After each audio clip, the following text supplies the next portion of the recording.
Order the meeting of the Harwich Conservation Commission for Wednesday, November 16th, 2022. This will be a hybrid meeting where most of the participants appear to be online and commissioners are all here in person. So with that, the first item that we have on the agenda this evening is an application for an administrative review for 47 Strandway, map 1, parcel J1-56, an application for existing AC units with invasive removal and replanting of native species. And I would ask those of you that are online, if you're not speaking, if you'd please make sure your phones are muted.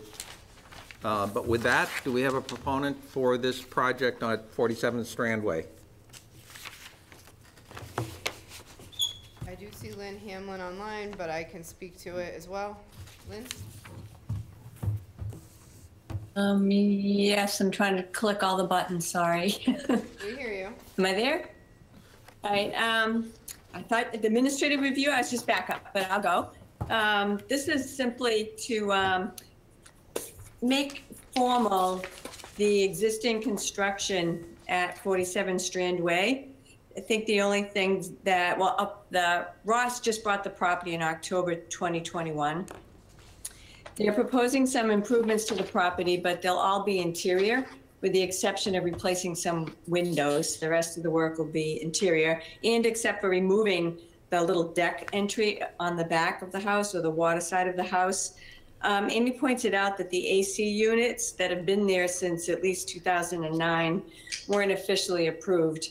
So we just want to have the whole site considered in compliance. And we thought we'd take the opportunity to mitigate the AC units by removing the 2 patches of knotweed in the dune, which is an excellent opportunity. When I was first there, I thought, oh, it's too bad people just didn't get rid of this knotweed when it's in a manageable size.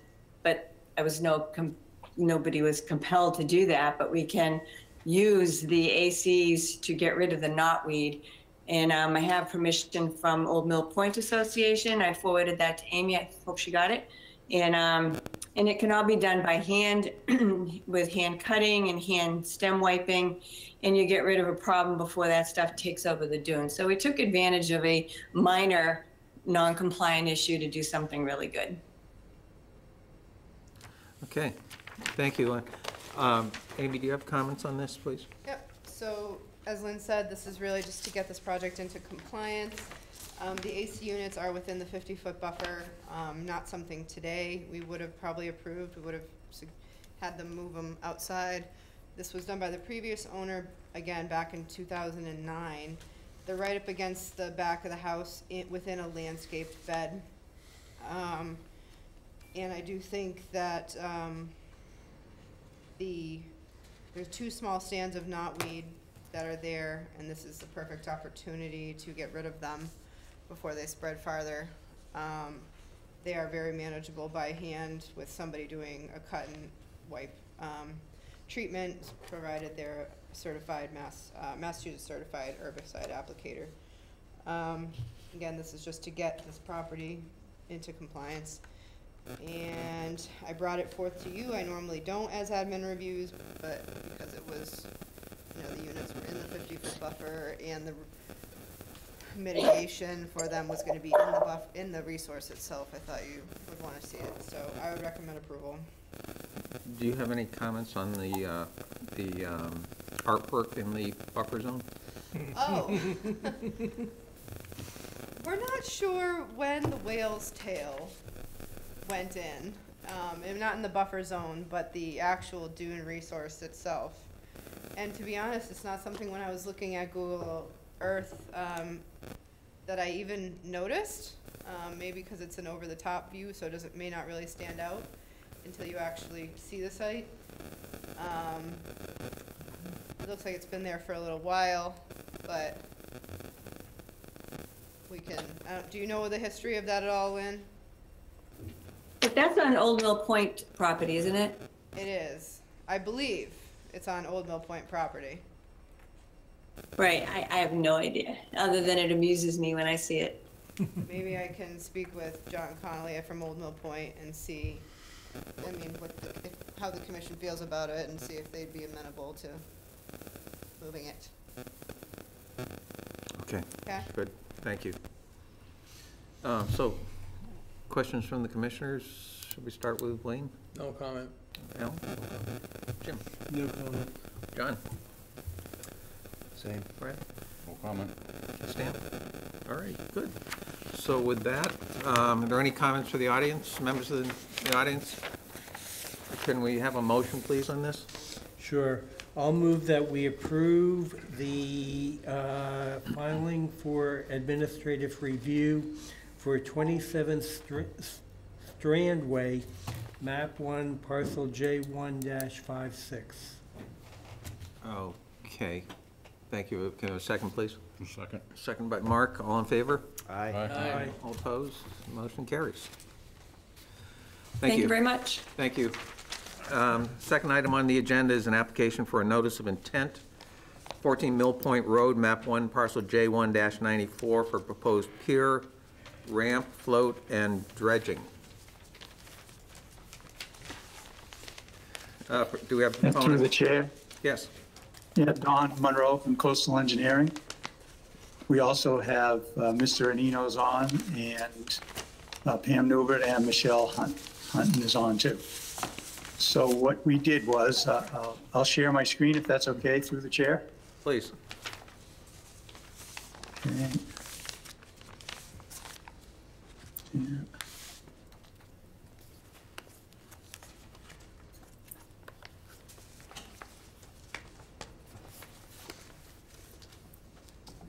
Okay, let's go to the plan first, pardon me.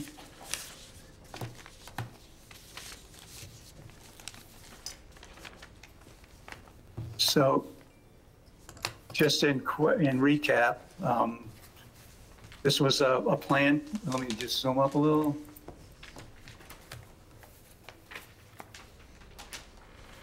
This is a plan that was presented a while ago to the commission, a dock, ramp and float, and some dredging. We went through waterways, got the dredging and the pier approved through waterways.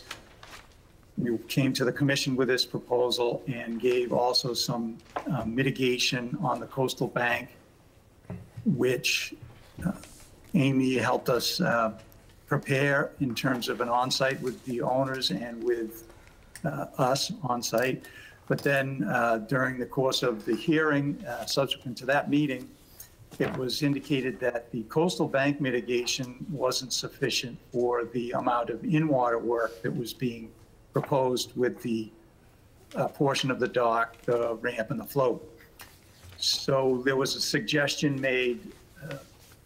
Actually, this wasn't probably the only hearing the suggestion was made, but I think in the past there's been some issues raised as far as, well, can there be anything other than offering up shellfish mitigation for in-water mitigation?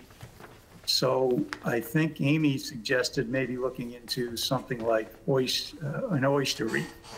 So what we did was we went to the town of Wellfleet, which did a series of different types of oyster reef experiments. And let me get to, and that's part of our application. And if we go to the section here, it's a design manual right here in terms of oyster reef design resiliency, and then also a company that actually built some they call sand castles that are available for this kind of application. And those sand castles were actually used by Wellfleet in a study that was done during 2009 to 2013, where they used 3 different methodologies to determine which would be the best way for the town of Wellfleet to actually start the process of building oyster reefs in Wellfleet Harbor. So that brought us to, let me see if I can,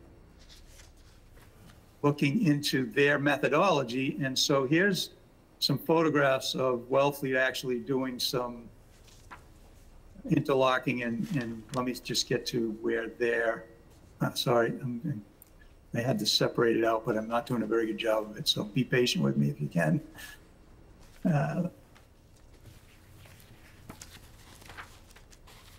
I know we have good photographs here of their actual work. Let's see, Oyster Reef, that's the design. Yeah, let's see, let's go up a little further. Yeah, here we are. This is their report. Okay, so they experimented with, these are called oyster, I believe they're oyster balls or something like that, that they're made of concrete. They also use these sand castles, and they also used a method called culching, which is just spreading shellfish shells on the ocean floor. And what they found and it was performed by Mass Audubon and the Wellfleet Bay Wildlife Sanctuary Group. And what they found was in their report that the sand castles, which are right here, were the most resilient to decomposition, meaning the actual sand castles that the oysters attach to. And they also provided what they call a vertical component, where the shellfish can actually not only attach around the sides, but on top. And if you stack them, according to the company that makes these, they interlock and they can stack them in various configurations so that you can see that if you stack them this high, you get areas where shellfish can't oysters will grow on each facet of the pyramid shape.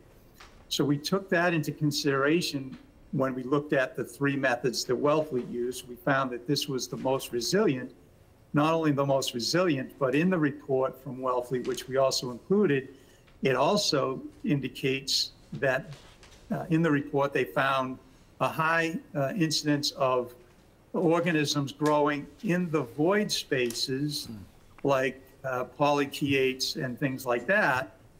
So it's really creating, quote, a benthic habitat, not just in the footprint, if you look at it from a downward, a plan view, but it's creating habitat vertically so that we're actually increasing the square footage of available space for not just oysters, but for other wildlife. What's interesting is I read another portion of that report from Wellfleet. It also increased the fish habitat in their location. I'm not sure if it will here, but it might, because it is a fish run. And it also increased bird habitat because the amount of organisms that grow in this area when it goes to low tide, the bird population can actually land and take whatever that species would like as far as a wildlife food. So, and also I'd like to just take a quick look at the seed. This is a top-down looking, so you can see the seed that is actually forming here. And the other thing that we did was investigate where we could get the type of seed that would be appropriate for this area. And I talked to a marine biologist that grows oysters and scallops over in Nascatucket Bay, which is in Fairhaven. And I spoke with him about this, and he said that he would have, if we ordered the shellfish seed, 1 millimeter size, he suggested sprinkling it into the sandcastles and then putting some kind of netting over the sandcastles to keep them intact until they light or hold on to the actual structure.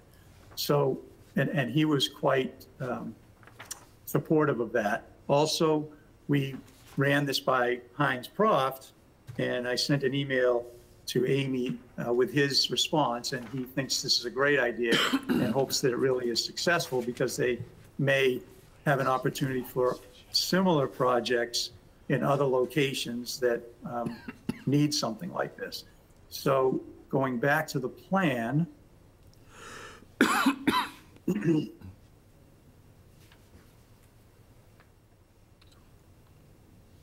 so in our plan view, All right.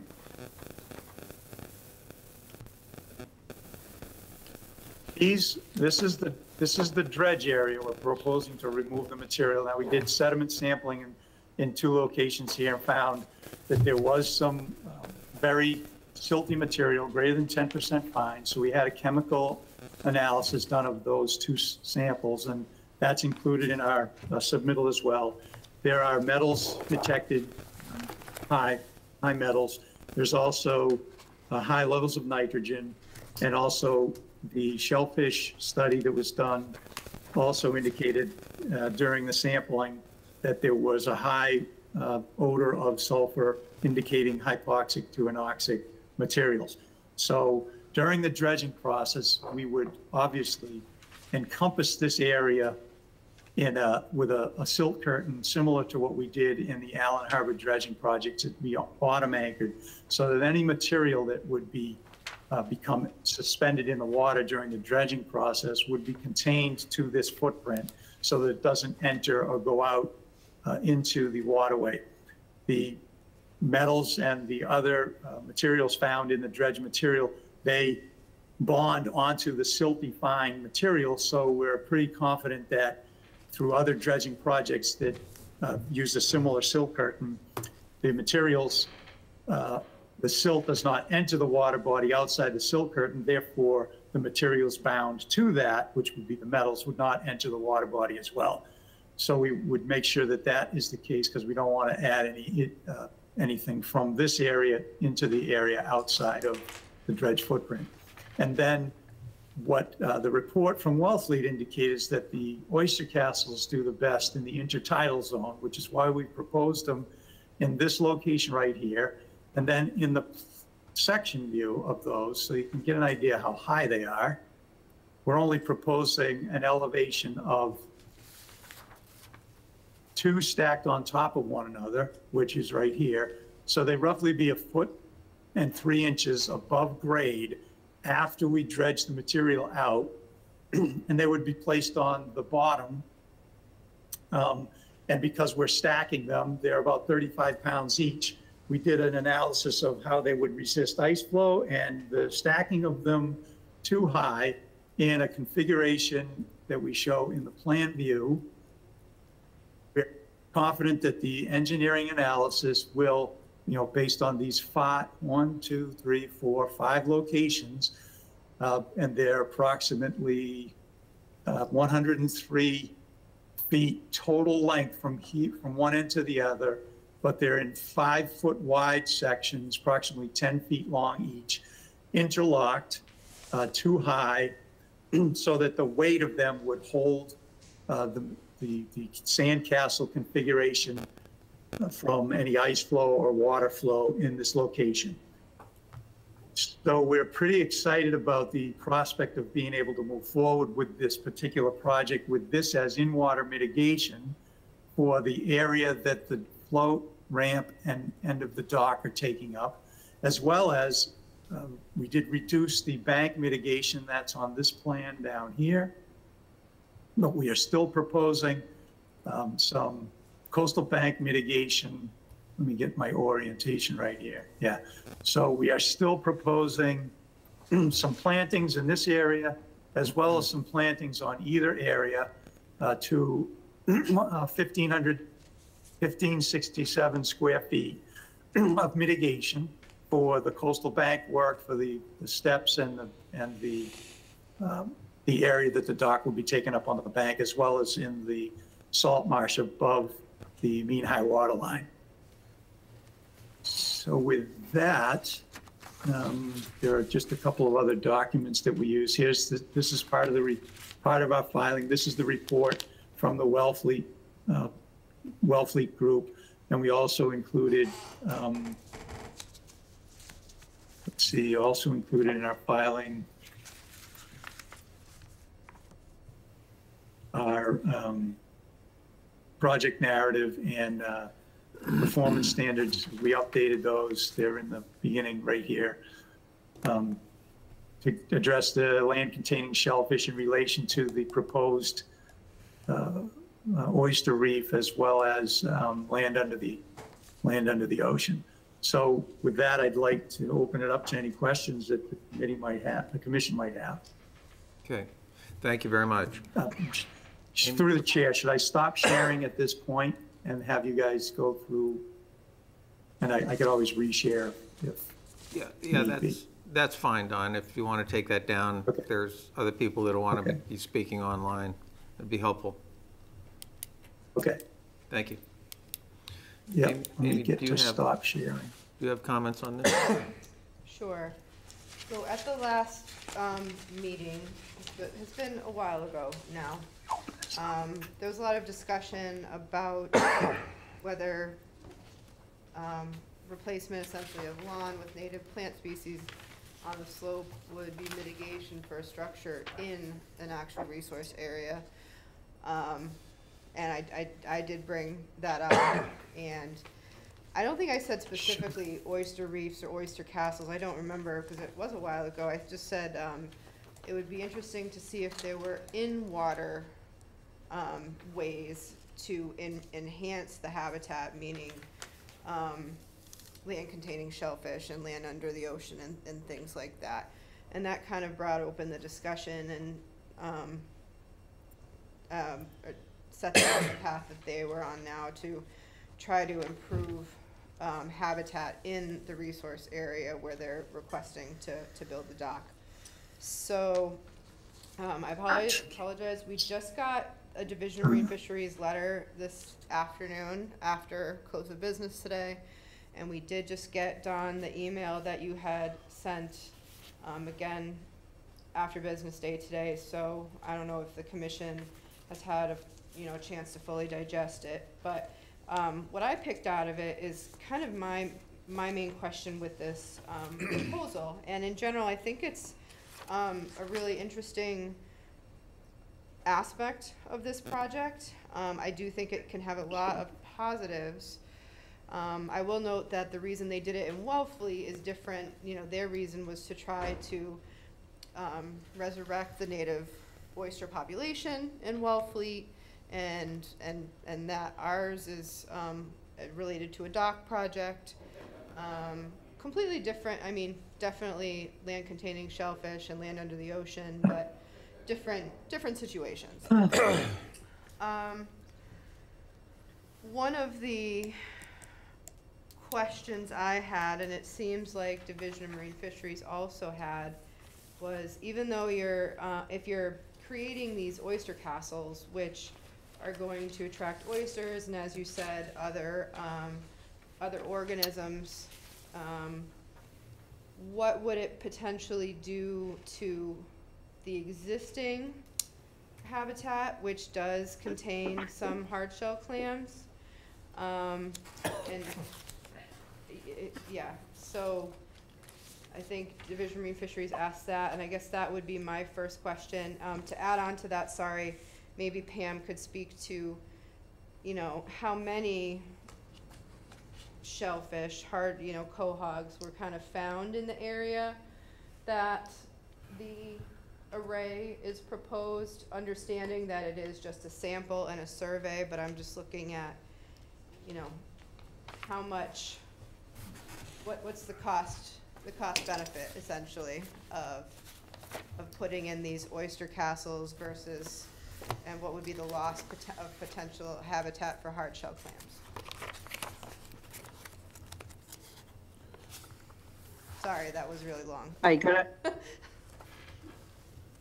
It's Pam here. Good evening. And if I'm through the chair, I can help answer that question, I hope. So in the survey that we performed most recently, there were a total of 17 quahogs that we found throughout the area that was sampled. That's not just within the area where these, the intertidal area where these sandcastles will go. But what I want to remind the commission and everyone is that the quahogs live underneath the sediment. So these sandcastles are really interesting and helpful because they are not solid. They have this space in between them. So if there are any quahog seed that can survive in the intertidal area. Most of the quahogs were found in the shallow subtidal area, but if there are intertidal, if there are quahogs that are going to settle in the intertidal area, they can settle in between in the spaces that are formed by these sandcastles, and then they bury.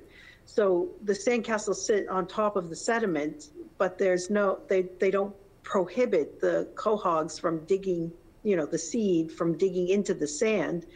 And then the quahogs, they live underneath they live underneath the surface, so they can move.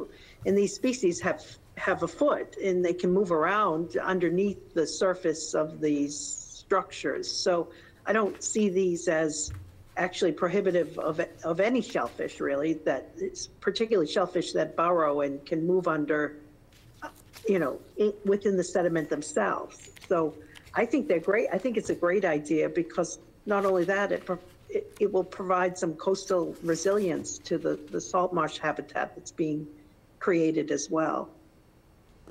Thank you. So for 17 quahogs, I think I see it as a benefit. Thank you. Through the chair, just to chime in with what Pam said, that on the screen, you can see the spacing in between that she's referring to. And that really goes all the way down the line of this particular area. And you can also see the amount of seaweed and whatnot is growing also. And so I think there's a good point that she makes, that there's still spacing for organisms. And I think that's what the Wellfleet report indicated, that they were finding an increased amount of fauna in the area of where these were situated. Thank you. But not only that, Dawn, there's spacing in between. If you show the picture of the plan view of these, it looks like they're full of oysters, which is true, but there's spacing in between the way they're constructed. Yes. So there's a space in between too. Mm-hmm. Yep, right around the edges there. So yes, there's space in here. There's, in the plan view, the space here. But also, we're making sure that there's a space between each of the 5 different locations, approximately 5 feet between the 10-foot proposed oyster reefs. So there's actually 5 oyster reefs along the shoreline, but there's 5 feet in between each one of those. So there's also going to be an area in between and around, because in the report it indicated how much additional benthic habitat and an increase in the wildlife population around the castles as well. Thank you. That was the point. Another thing I was going to mention is it seems like the diversity of species increased in Wellfleet from the input of these oyster castles. When I reviewed the project, of course, we want to make sure that this doesn't have any more adverse impact to salt marsh.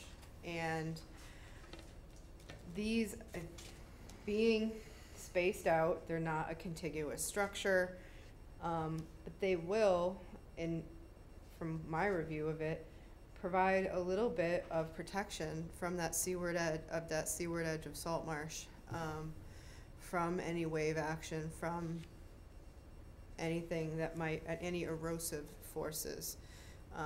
So I think that could possibly be a benefit there.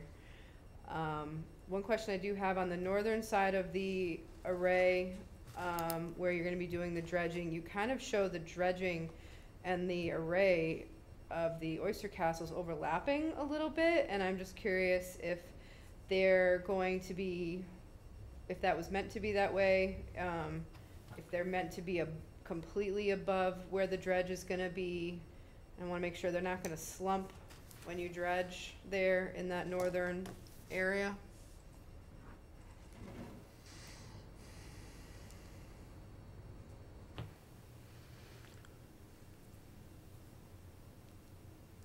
see how the castles and the dredge footprint kind of overlap up there? All right, yes. This area is the area that has anoxic mud, but we're not really dredging that because we're stopping the footprint right here. Oh, okay, I'm So sorry. the only You're right, area, Tom. okay? Yep, That's why we're stacking them, yep, because we know that the bottom layer may sink slightly, but there'll still be relief. So the only area that that we looked at that could possibly slump, but we did an analysis, this particular array right here, there's not enough weight with the slope that we're proposing, the 3-to-1 slope here, to cause this to slump in this direction.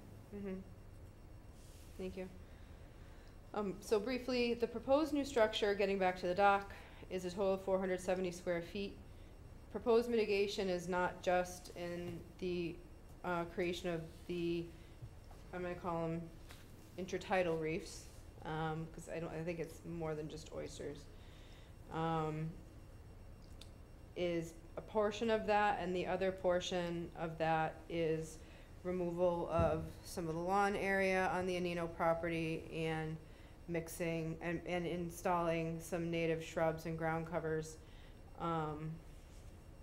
which, I mean, I think the commission agreed whether or not it could be mitigation for the project was a definite benefit to this property as well to the resource itself. So also I forwarded to the commission an email that Don had forwarded to me of Mr. Anino instructing his landscape company to no longer fertilize, which is a wonderful, wonderful thing. We appreciate that being proactive on doing that. Just to add to it, it would be any chemicals, and just to make sure too, fertilizers, it would also include any organic fertilizers, as they do have nitrogen and phosphorus in them. So, I mean, the reef has a potential to improve water quality. Oysters, and Pam can speak to this too, are extremely proficient, I guess that's not the right word, but at filtering nutrients from the water column. You're gonna have less nutrients coming in from overland. You have a better near shore habitat in that you're improving the 0 to 50 foot buffer and the area just above salt marsh, and then hopefully improving the diversity and the habitat in the intertidal zone. So when I look at this holistically, I can see for the potential of putting a dock in that you can have far greater benefits from this project, so, by doing what they're proposing to do. Okay. Thank you. All right, good, thank you. Questions from the commissioners? Wayne, would you like to start off? I think it looks like a good idea to me. I'd like to see it go in and see how it works. Okay. Be interested to see what Brad thinks about it too. He's the marine guy. Yeah. No comment. No? Jim? Yeah, I think it's a very interesting idea. I reviewed the report from the study in Wellfleet, where there were very positive impacts from this type of proposal. And I think it would be very interesting for us to take a look at this, in the Herring River, and if we approve it, I think what I would like to see is that this be monitored on a regular basis to see what the impact is, and those impacts be reported back to the commission so that we can understand how effective this is and whether or not this would be an approach that could be used in other places in Harwich.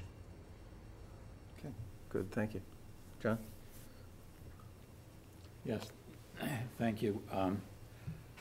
I agree with a lot of what's already been said. I guess I'd just like to point out a few other things, and I have a question. One is that in Heinz's email, he does point out that harvesting may go on here, and that correlates with one of the points in the Wellfleet report, which was that actually they're not able to limit harvesting, and that was one of their concerns, is they didn't know how many, you know, how the reefs that they were making would be affected by overfishing. And the report also said that that's one of the reasons the population crashed in the first place of wild oysters in Wellfleet was overharvesting or overfishing or whatever you want to call it. So that's a question I have is, and you know, maybe this has to be done in order to answer that question, but long term, is this going to be, you know, a long-lasting solution, or is it going to be target of people love to go out and fish for oysters, and if they're sitting right there on the beach, I can imagine that's going to be pretty attractive. So that's one question I have, and I did see the comment in the DMF letter questioning the effect on cohogs, and that's a concern for me, and I understand Dr. Newbert's reply that the spat or the seed will get in there, but I'm sure DMF understands that too, so I'm not sure where that's coming from. It's a concern for me. And then just one other question, which is in Dr. Newbert's report or contribution to this version of the application, it's made pretty clear that there are heavy metals and maybe other toxins in the mud, and that this is the result of a lab analysis, but I don't see any of the lab results. I think that should be part of this report. Maybe I missed them. Previously, but I can let them speak to it in previous I thought this hearings. was a new result, that they just did this, but I'm maybe sorry, I have I'll let that wrong. her answer that. I'd like to understand that, and if she can, or somebody can point to me where that is, I'd appreciate it. Thank you. Thought we submitted that. Good question. Through the chair, good question, John. I thought we submitted the lab results. If we didn't, we will submit it. Let me just take a quick look. Well, can I just Yeah, there follow was up and ask, my impression from reading the report was that was new analysis, something that was new with this Yes. report. Is that correct? Yes, that is correct. We did a chemical analysis of the material that's to be dredged. And I see we did not submit that, but I thought we submitted it as a separate piece to the puzzle from this. So maybe it didn't get through to your packets because there is a narrative to that as well. So I'll have to find out why that didn't come through to you folks, because I did a separate written narrative that was supposed to be included, as well as the lab report itself. So I'll make sure that gets to you folks.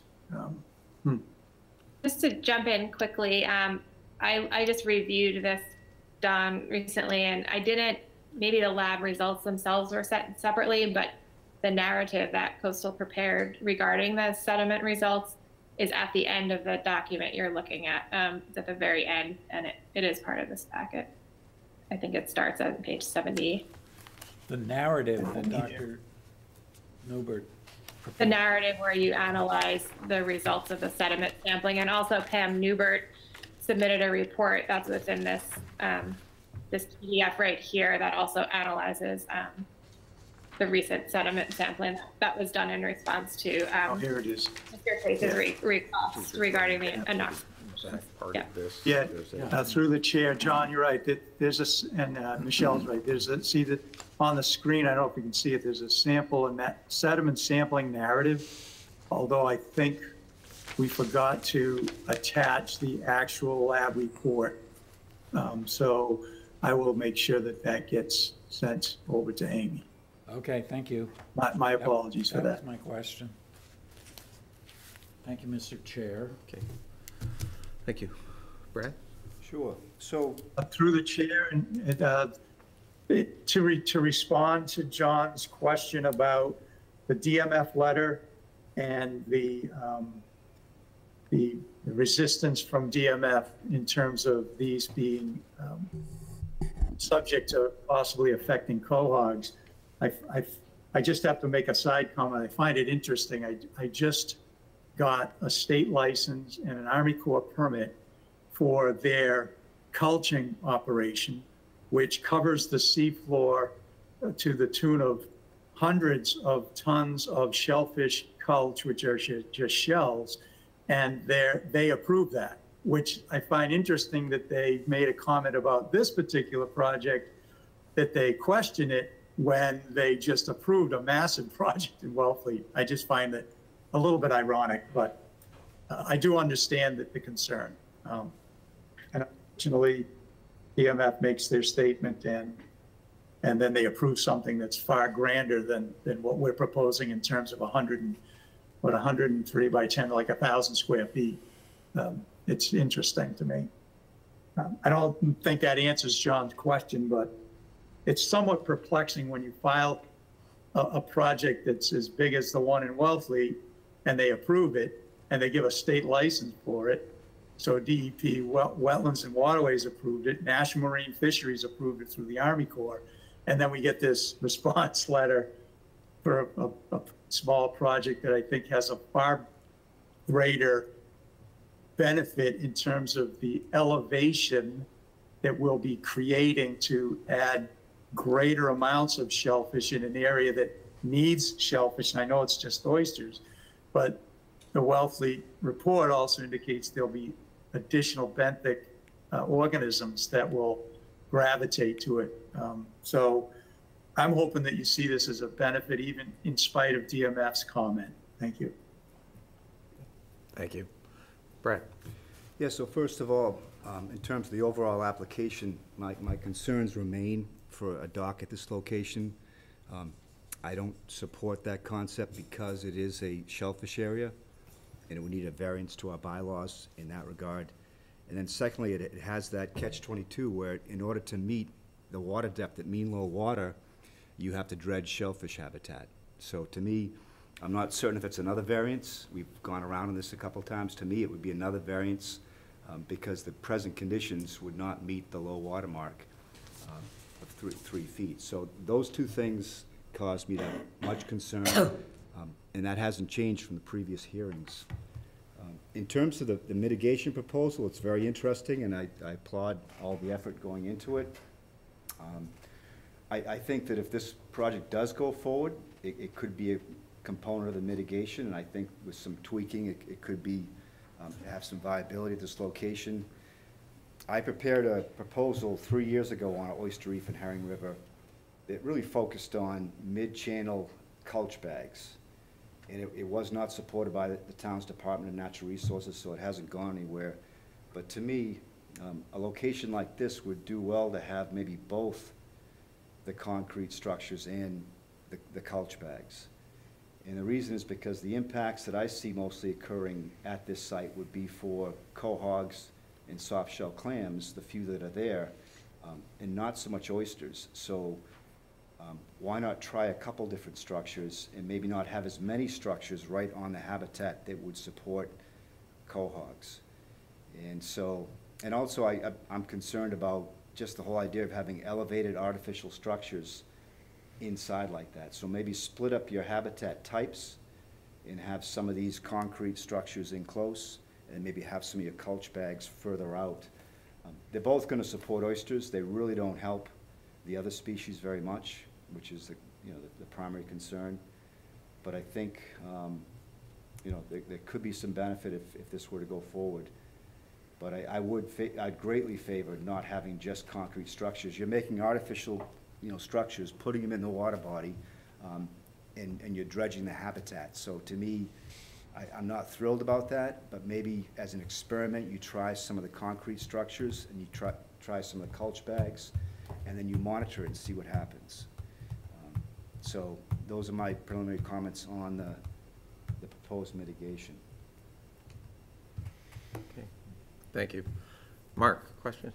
No remarks, thank you. Stan? I won't make any additional remarks. No. Okay, all right, thank you. A couple of comments that I had. First one, I think, Don, you mentioned at the beginning that you felt that Heinz' email basically was supporting this project, and I didn't necessarily read it that way. it appeared to me as I read through this that he really was on the fence about all of this. I mean, he talked about, different thoughts of, it could stabilize the bank, but at the same time, you're adding it to the dock proposal. I think we need to get a more definitive view from Hines on his feelings on this, because I can't get any sense of comfort that he's either for or against this, just based on this email that we've got tonight. And I also echo the concerns that are in the DMF letter as well, where they are concerned about the quahog structure. Couple of other questions. Were you planning on planting any additional salt marsh or no? Let's see, through the chair, yeah, I believe let's see, Amy, we talked about that. Remember we talked about that the salt marsh, trying to plant it in the area where there's a band of sand, that might be a natural occurrence, and trying to plant there may be futile, but We talked about that actually in this location, it wouldn't make sense to try to add salt marsh here. And I can't remember the exact reason why, if it was sediment quality, if it was depth. But there was I believe it was Lindsay Strode, who kind of weighed in on that more. And I know he's not on tonight, I don't believe. But it was vetted and determined that the effort would likely be futile Okay. in this location. So that would be an additional variance then, because they'll be disturbing the salt marsh and they won't be restoring any offset to it. Is that right? They're putting in, so, yes and no. So what they're doing on the upper parts of the marsh and doing some replanting and some tapering essentially of the slope, because the slope is at the very toe is a little scarp. So they're gonna regrade it, so over time, marsh will be able to more readily, naturally inhabit that area. So it's hard to quantify, like you're not immediately putting 100 square feet back, but you're giving salt marsh more of an opportunity over time to migrate inland. Well, once they do the resloping, would that be an opportunity to replant then? So they are. We are, Salt marsh through though? the chair, yeah. Upper marsh species and transitional Okay. All right. species. It's not Yes. your Spartina, it's not your Spartinas, but they're transitional species that are going in. Okay. Right, through the chair, it's on the screen right now, if you can see this blue area. This is all area where that transitional type of marsh, salt marsh growth would be planted. All right. The actual Spartina patens that's in this location, it's really, there's a band of sand right here that really doesn't ever seem to, and it's typical all over the Cape in these upper estuaries. There seems to be an area where it just doesn't want to grow anything. Then you get this Spartina patens growing here, then the alternate flora further out. But I think we can put some transitional materials, and that's listed right here in the blue.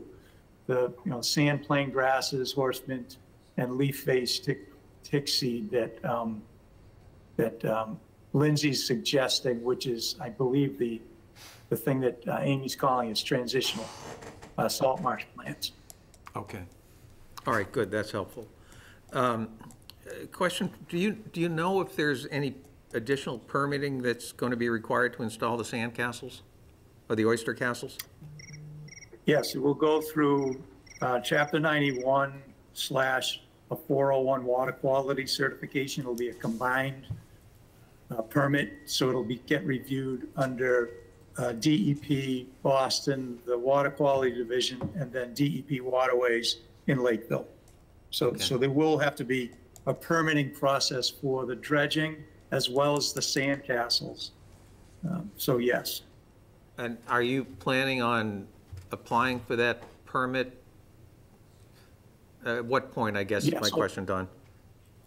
Yes, so just as a matter of education, no disrespect, that we need the commission's order of conditions before we can file anything with DEP Division of Waterways or DEP Division of Solid Waste, which is where the 401 Water Quality Department is located.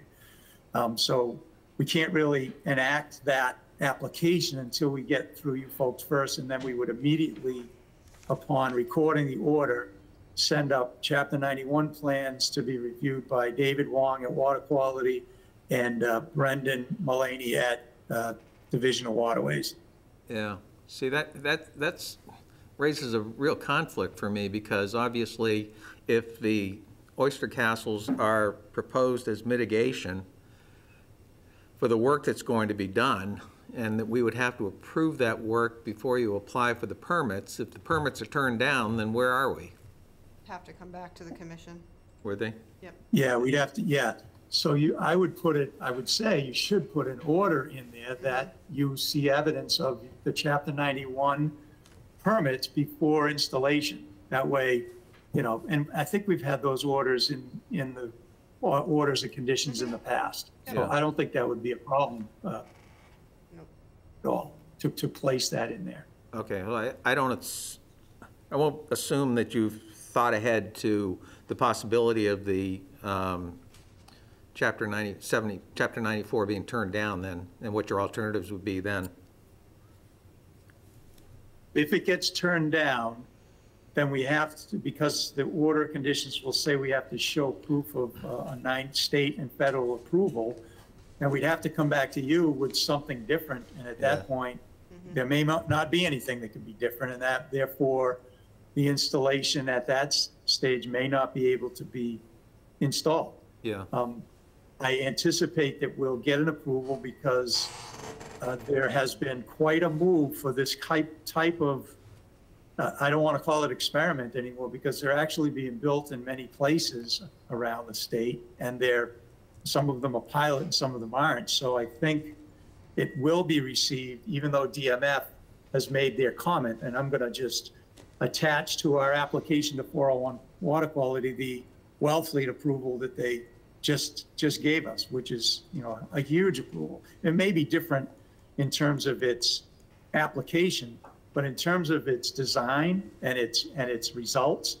we're going to see the same thing here. So I think they'll be receptive to it. Yeah. That's my feeling, and we'll work hard to get to that end. okay, yeah, that's fine. I mean, as I read through this, I was pretty optimistic. I think it's a very interesting approach to mitigation, and I'd love to see this thing work, but I'm not convinced that it will at this point anyhow. And going through the survey, I had one question. Is there any possibility that Heinz can restrict harvesting at this location? That's a great question. I think even Amy and I talked about this, that it is on, so there is access by water, certainly. And so if someone wanted to access the property, this area by water, and it is in the intertidal, which is between mean high and mean low, so it is allowed to be accessible because it's not on private property. But access along the shoreline in this location, unless it's the direct neighbors, there's not too much walking traffic in terms of shellfish harvesting. So I think if there's a monitoring program and we see a reduction in the number of oysters, we can always buy more seed and reseed it.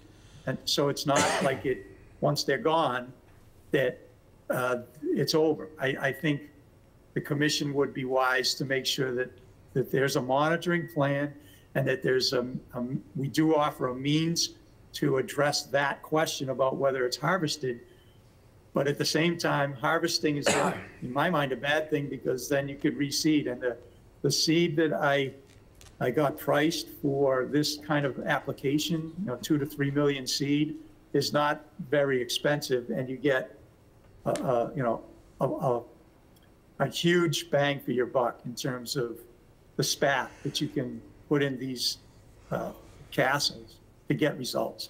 Yeah, because I noticed in the report that they said all projects must be open to harvest after 3 years under the current law, despite strong evidence in the literature that harvest is not compatible with sustainable reefs.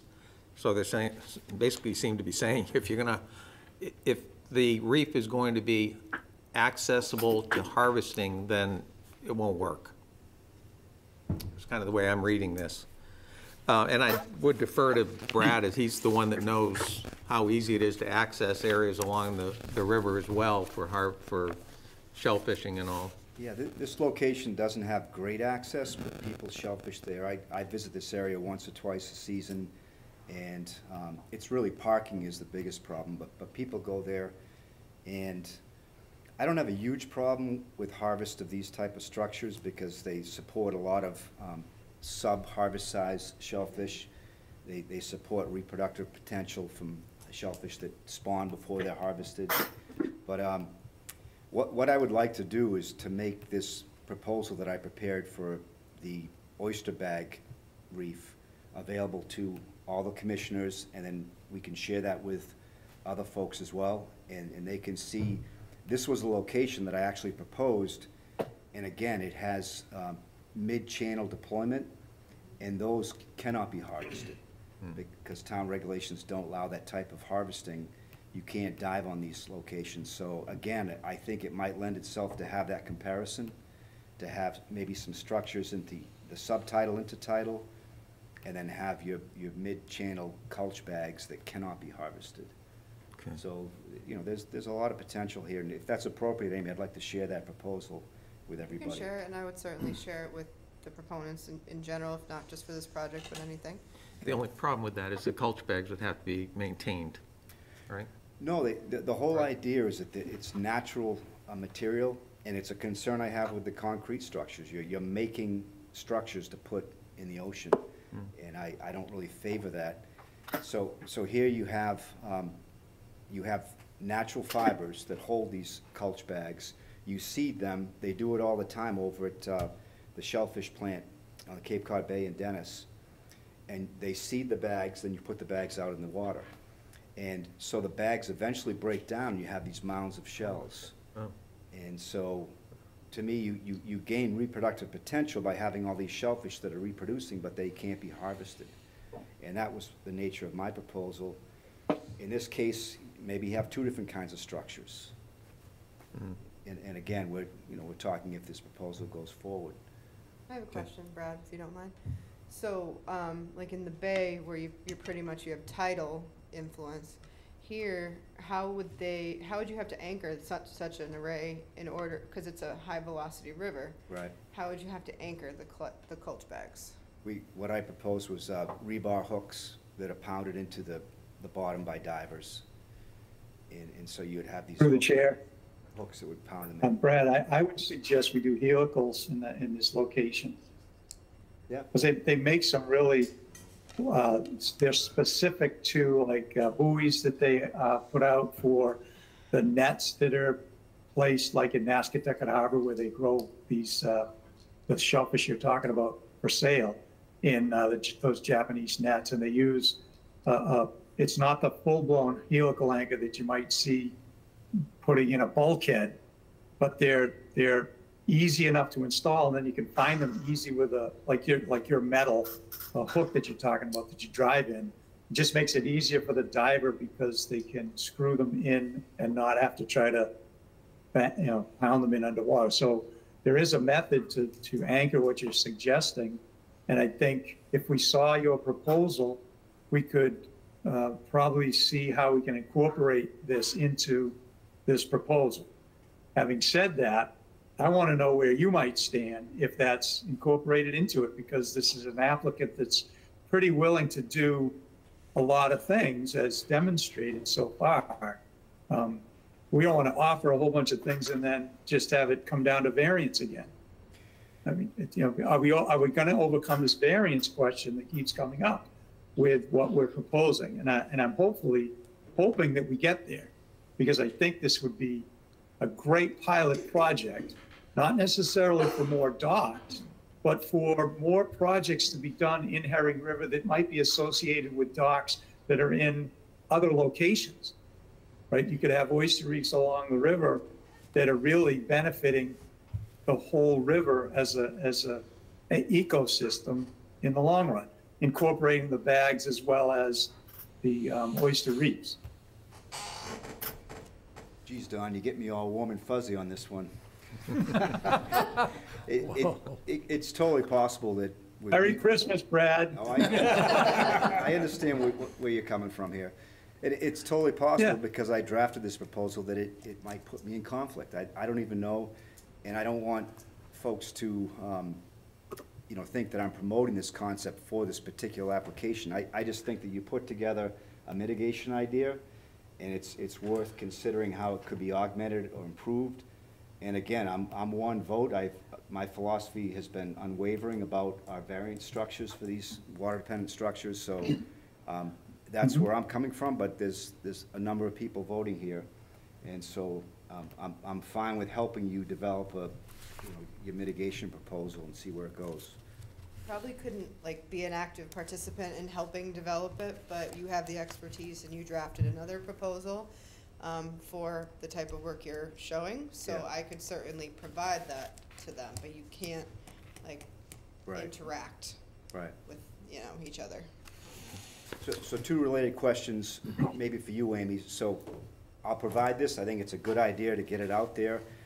Maybe if you could inquire whether it puts me in a position of a conflict for voting, and if I am, that's the way it goes.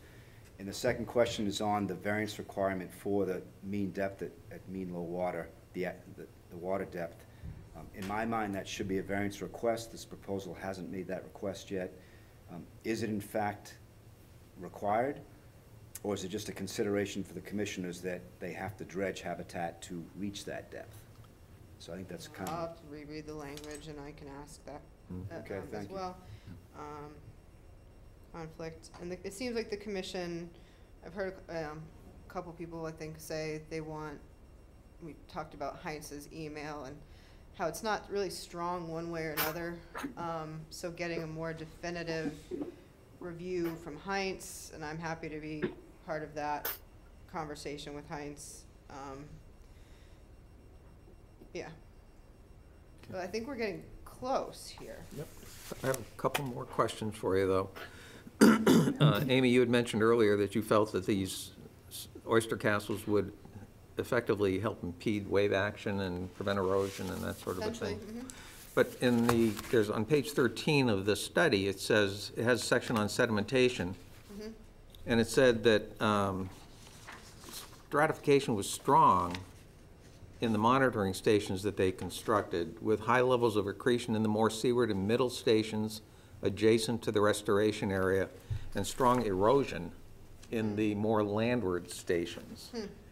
So, I mean, it seems like it's just the opposite effect of what you would expect that it might have. I'll let Don speak to that too, but I was Yeah, viewing it differently. Through the chair, that's being a bay good environment versus river. observation, and we looked at that. So you have to take into consideration what you've already pointed out, that the Wellfleet application, like Amy said, was a different, they were motivated differently. But the erosion that they experienced, you have to look at the fact that they were in open water. So meaning that they were in a tidal flat area. So it's going to act differently than an application like this, which is right along the coastline.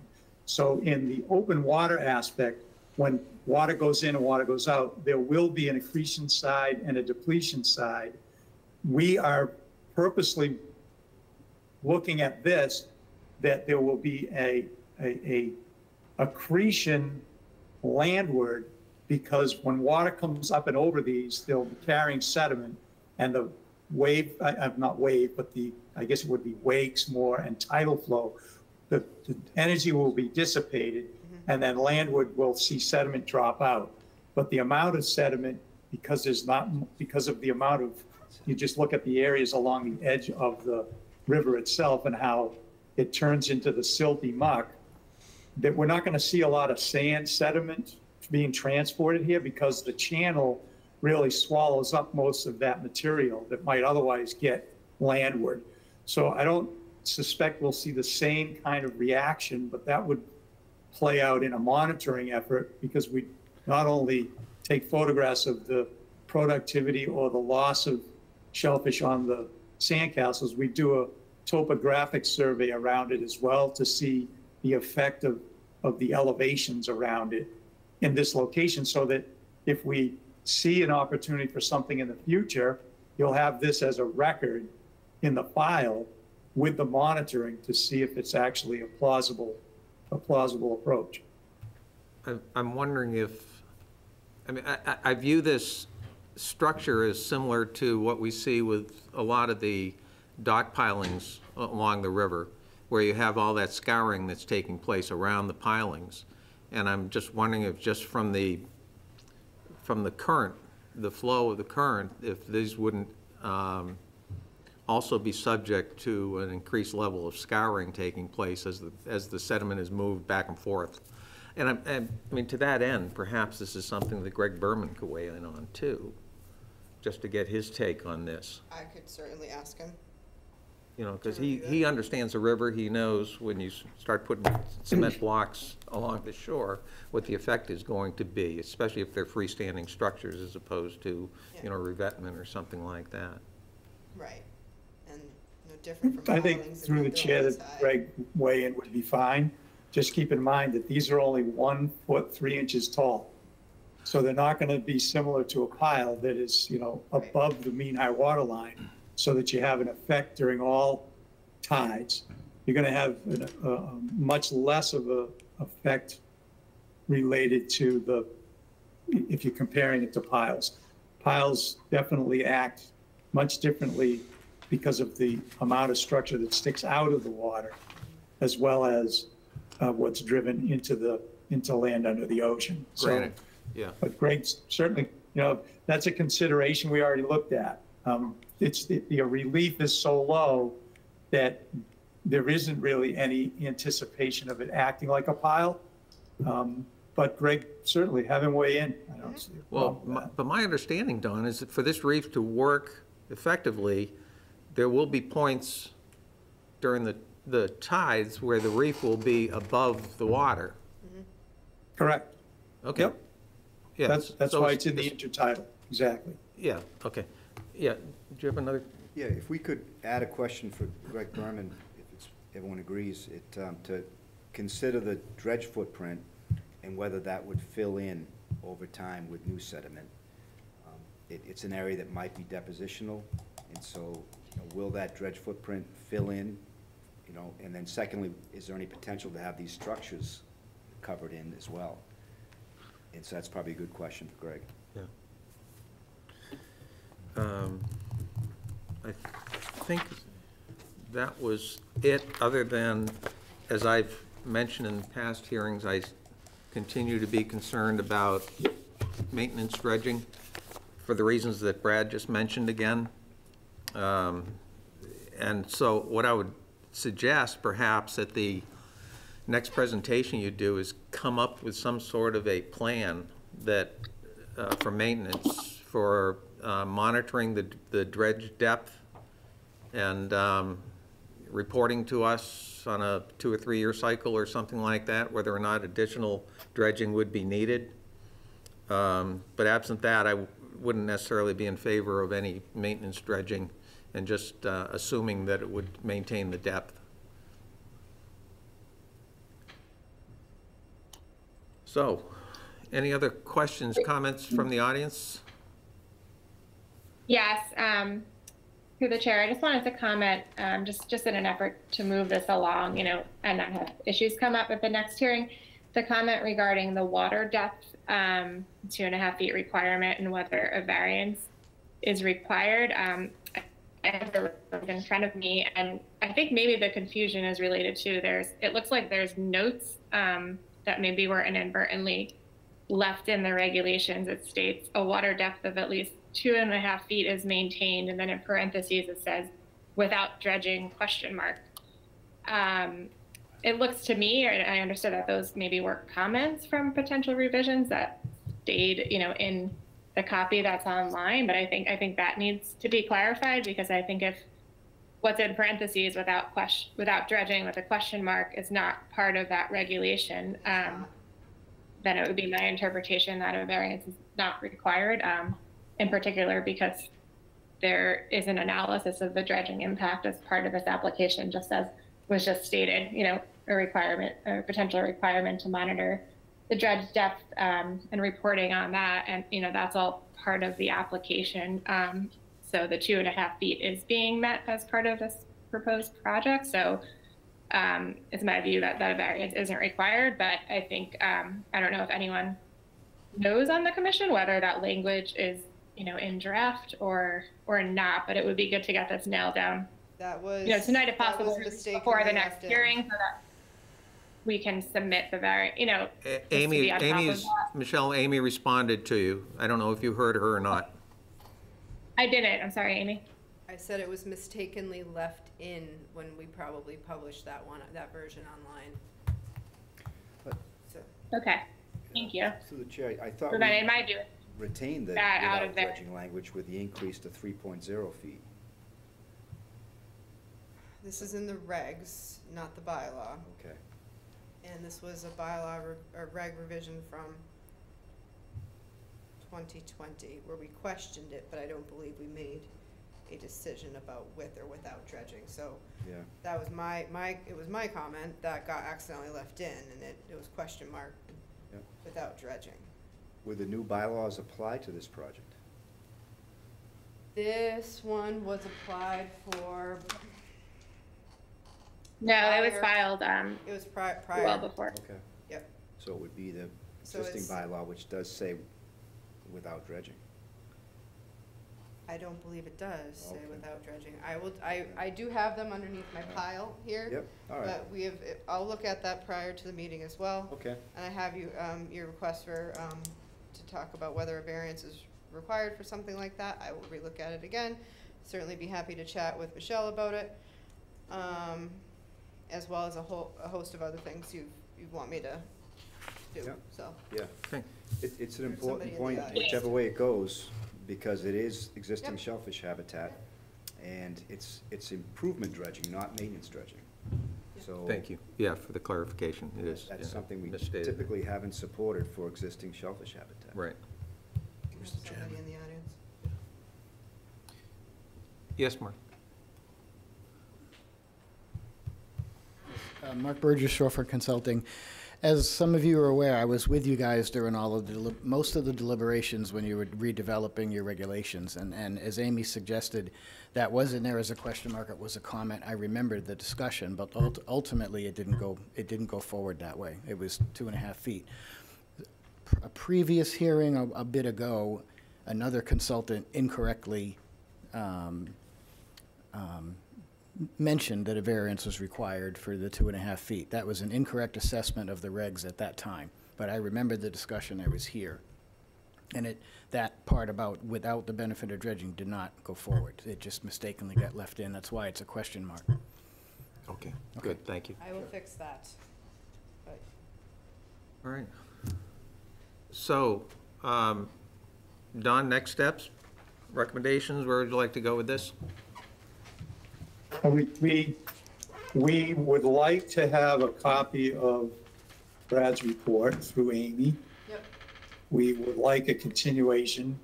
We would also like a more definitive weigh-in like the commission does from Hines. And so I'm not sure what the dates are for the continuation. Maybe Amy, you could Yep.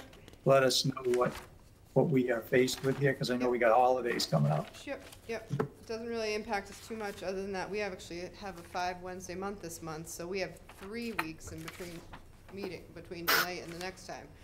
So our next meeting would not be until December 7th, and you would have to have information to us the Wednesday prior. Let's see, so I mean, it gives you 2 weeks. Yeah. And then. Will that it's be either enough the time for 7th or Greg the Berman to be 21st. reached too? Huh? Will that be enough time for Greg Berman to be reached as well? I believe so. Okay. then I think we should go to December 7th. And will we be able to get the report relatively soon? Hopefully Brad can send it to me in the next day or two. Yeah, except tomorrow. And I'll contact Greg tomorrow. Normally, if I tell him there's a little bit of a rush on something, he can fit us in. So, Okay. and we know that this has taken a long time, so try not to delay it any further, okay? I'll try to help you Okay. out on that end. So, yeah, the 7th, you'd have to have information to us by the 30th. And, Yep. and Okay. to that end, us to you, so, you know, or sooner Okay. than that, but to you, but. Okay, Okay. so can we have a motion, please? Sure. I'll move that we continue the public hearing on the notice of intent for 14 Mill Point Road, map 1, parcel J1-94, to our meeting of December 7th, 2022. Thank you. Second? Second. Wayne, second. All in favor? Aye. Aye. All opposed? Motion carries. Thank you. Thank you very much, Thank you gentlemen. for your time. Ladies. Yeah. Next item on the agenda is a notice of intent for 28 Wawatasi Road, map 6, parcel F1-12, SE 32-2431. This is for a proposed elevated walkway and landing.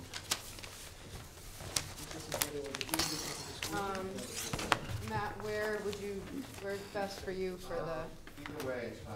This goes all the way back. I don't know if you want it. I don't need to see it, so I make sure they can see it. It's up to you. But they all have the tend to big know. I mean, plans. if Jen, if you things wanna gonna pull a get seat up, carried you over, can. I tend to just keep this out. Yeah. Thank you.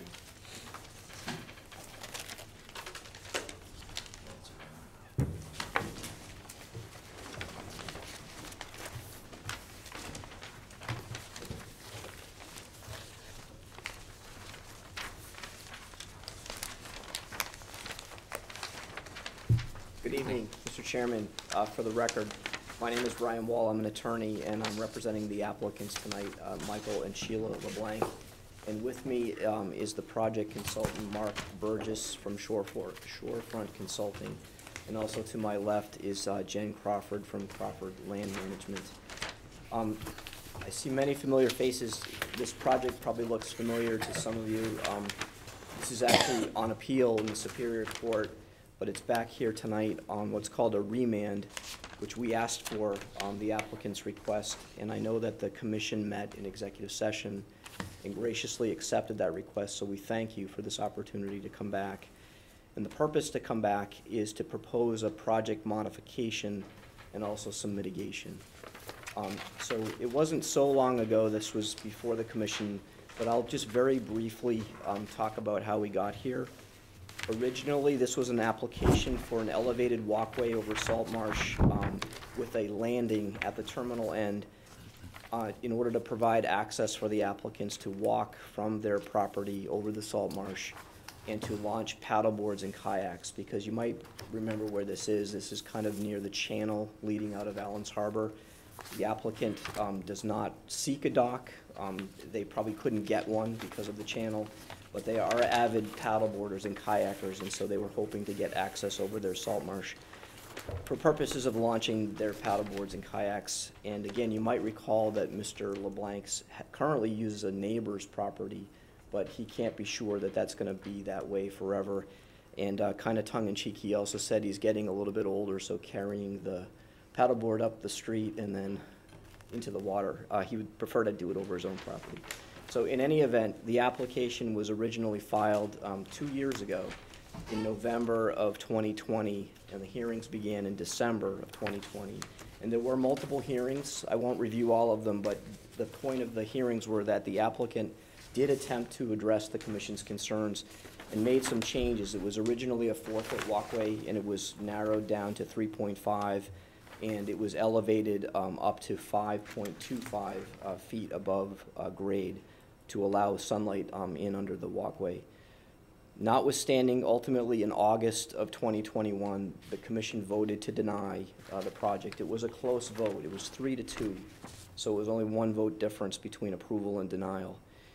The reasons given for denial were multiple, but essentially under the Wetlands Protection Act, the project was denied for impacts to salt marsh under Section 10.32 and impacts to land containing shellfish under 10.38. And similarly, under the bylaw, there were, the denial was for impacts to salt marsh. And I should say that it wasn't so much that there was a finding of impact, but the way that the commission wrote the denial, it said, it was a double negative. It said the applicant had failed to prove that there would be no adverse impact. And thirdly, there was the project was in a town-mapped shellfish area. So the applicants really do want this project, and they authorized an appeal, and an appeal was taken. And you know that there has to be one under the act and under the bylaw, and the DEP moves a little faster than the court. So there was a DEP on-site meeting, and the DEP conducted an in-depth review, and the DEP determined that the project did comply with the state regulations. And with all due respect, the DEP did overturn the commission's denial under the act and approved the project to go forward under the act by issuing a superseding order of conditions. But we also appealed under the bylaw. And so internally, my process for preparing for court is to conduct a very careful review of the record. And I did that with Mark and Jen's assistants as well. And it became very clear that in hindsight, or with the benefit of time in the office looking at the hearings, the primary focus, I think, of the commission's concerns was really on the platform at the end and the piles. And I know that Mr. Chase had made many comments about the piles potentially causing scour, which then could possibly lead to erosion of the salt marsh. And so we talked with the LeBlancs, and we asked if they could do some other method to get to the shoreline, the water without the platform. And they said that they could, and coincidentally, the property just to the north, it was an existing walkway, not taking the position that they got it, and therefore we should, but they recently got a permit to extend their walkway and put a set of stairs, a set of seasonal stairs at the end that basically you walk on the walkway, you go down the stairs, and you're on the substrate. And those stairs, as I understand the permit, they come out seasonally. And the LeBlanc said that that's something that would be fine for them because, again, their purpose is to swim and to paddleboard. So I contacted the town attorney. I asked him if we could have this opportunity. The commission voted, as I said, and now we're back. And you'll hear the details of the project modification from Mark. In the meantime, we also are aware that your regulations changed, and that if this project were being filed today, there are mitigation requirements that did not exist 2 years ago when we filed. This application as a remand is actually under the old regulations, the ones that were in effect when the project was initially filed, and we therefore are not subject to those mitigation requirements. However, we are certainly clear on where the commission is going and what the commission wants to see. And so we also talked with the LeBlancs, and they authorized that Jen be hired from Crawford Land Management. And there's a proposal now that was not part of the first project to add 1,150 square feet of mitigation plantings in the buffer zone, which is more than 4 to 1, which would be what would be required if this were filed today. So we're complying with your current regulations, even though legally we're not required to. And so in light of these design changes, and in light of this mitigation, and in light of the fact that it was a 3-2 denial, we're hoping that these changes in this mitigation would persuade the commission to see its way to an approval. We think it's a valid project, a good project, and it meets your regulations. Having said that, I'd like to turn it over for a brief discussion by Mark and then by Jen about the plantings. Mark? Thank you. Yes, Mark Burgess, Shorefront Consulting. I'm just going to be here to discuss the changes in the design. So I looked at the end. Now, in comparing this proposed elevated walkway to the existing one to the north is a lot lower. So therefore, these stairs have to be a lot longer to provide the same function. I didn't want to design a set of stairs that was going to be higher than a one-story building stair, because it makes it almost impossible to seasonally remove. So I did it in two parts. So there's a permanent elevated section that's entirely above mean high water that will sit there. And then there's a lower section, much like next door, that can be seasonally attached and reattached, and obviously easier to remove because it's I think it's a 6-foot section or something like that. I designed the rise and run of the stairs to be in accordance with code, even though these structures don't have to comply with the building code, but it's a good place to start for safety reasons, so the stairs have the right rise and run and pitch to accommodate that. For the bottom section, should be bolted, they can be bolted together. There'll be one piling that's on, where's the second to the last? Just a second.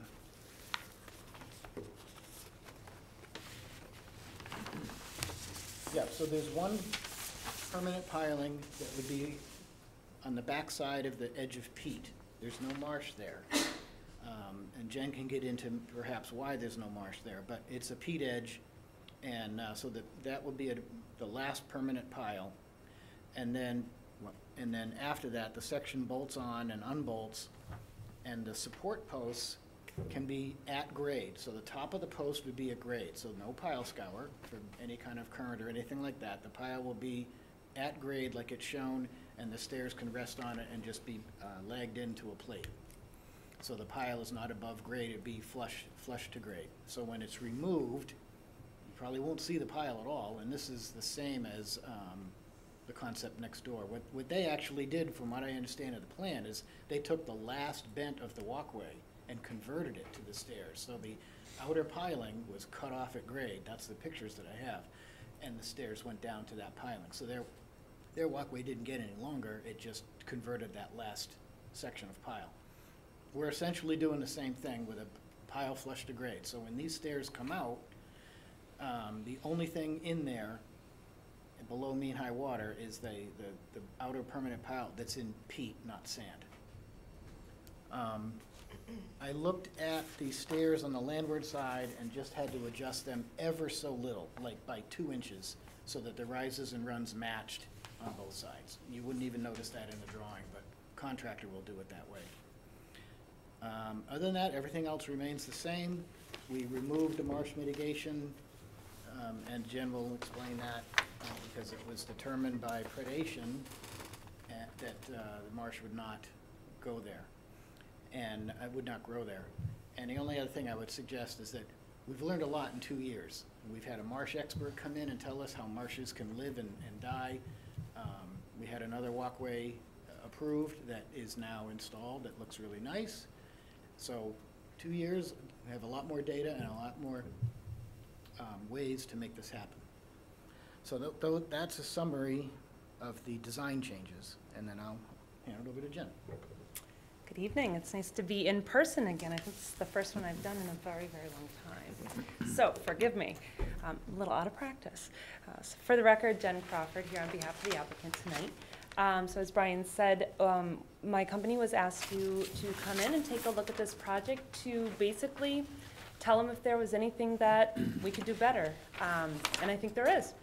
So in terms of the mitigation plan that we've proposed to you, there's a section of the buffer zone that is currently some lawn and ornamental plantings, and it has a shell aggregate walkway that goes through it. So when we were looking at the area and the naturalized area in the property, one of the things we noticed in the original proposal is that, I think in an effort to minimize disturbance, the project had proposed to keep the existing shell pathway where it was. In our opinion, we had observed a large colony of beach plum that was doing very, very well. So we chose to propose to slightly relocate that path and not utilize the existing pathway, but instead relocate that path going through that that garden area that already existed, so not disturbing any native vegetation or any areas that weren't already disturbed. What this allows us to do is to remove the lawn area in that buffer, to remove the, for the most part, that aggregate shell pathway, and to remove all of those ornamental plantings and to propose habitat restoration. In addition, where this path meets the lawn area up by the house so that they have access, instead of that access point bisecting in the middle of that buffer, we've now pushed it over to almost the edge of the property so that we have a larger contiguous buffer of native plantings to that salt marsh. So that is the general thought process behind our site observations and what we've proposed for that 1,150 square feet of mitigation.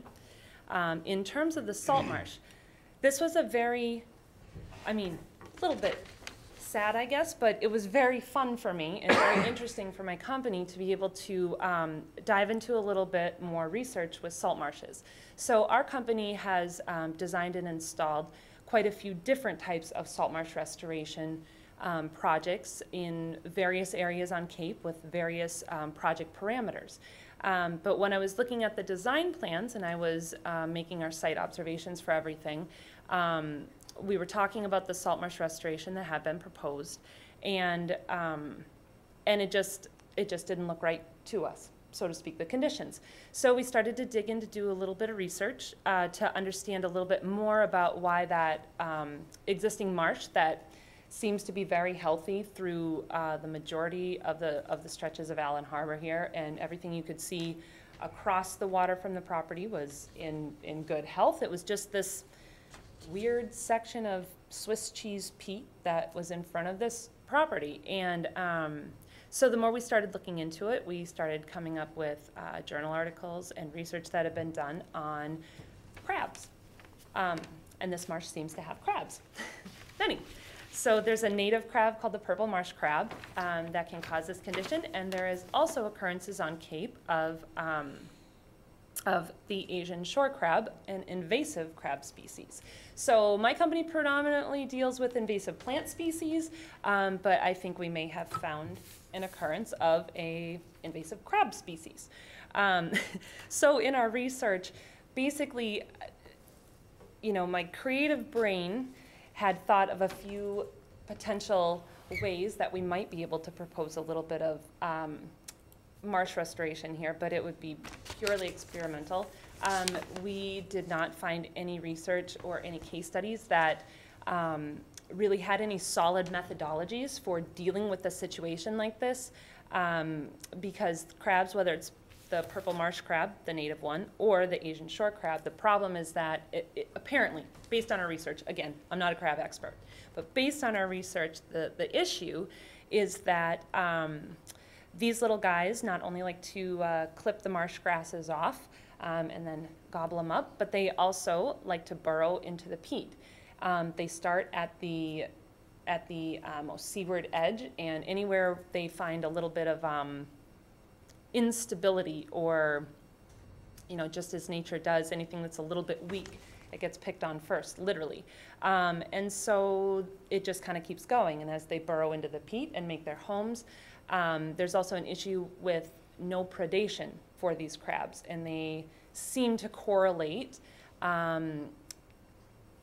crabs not having enough predators to areas that are highly developed. There's more boat traffic, there's more things that are undesirable to predators, so therefore crabs find very safe homes there.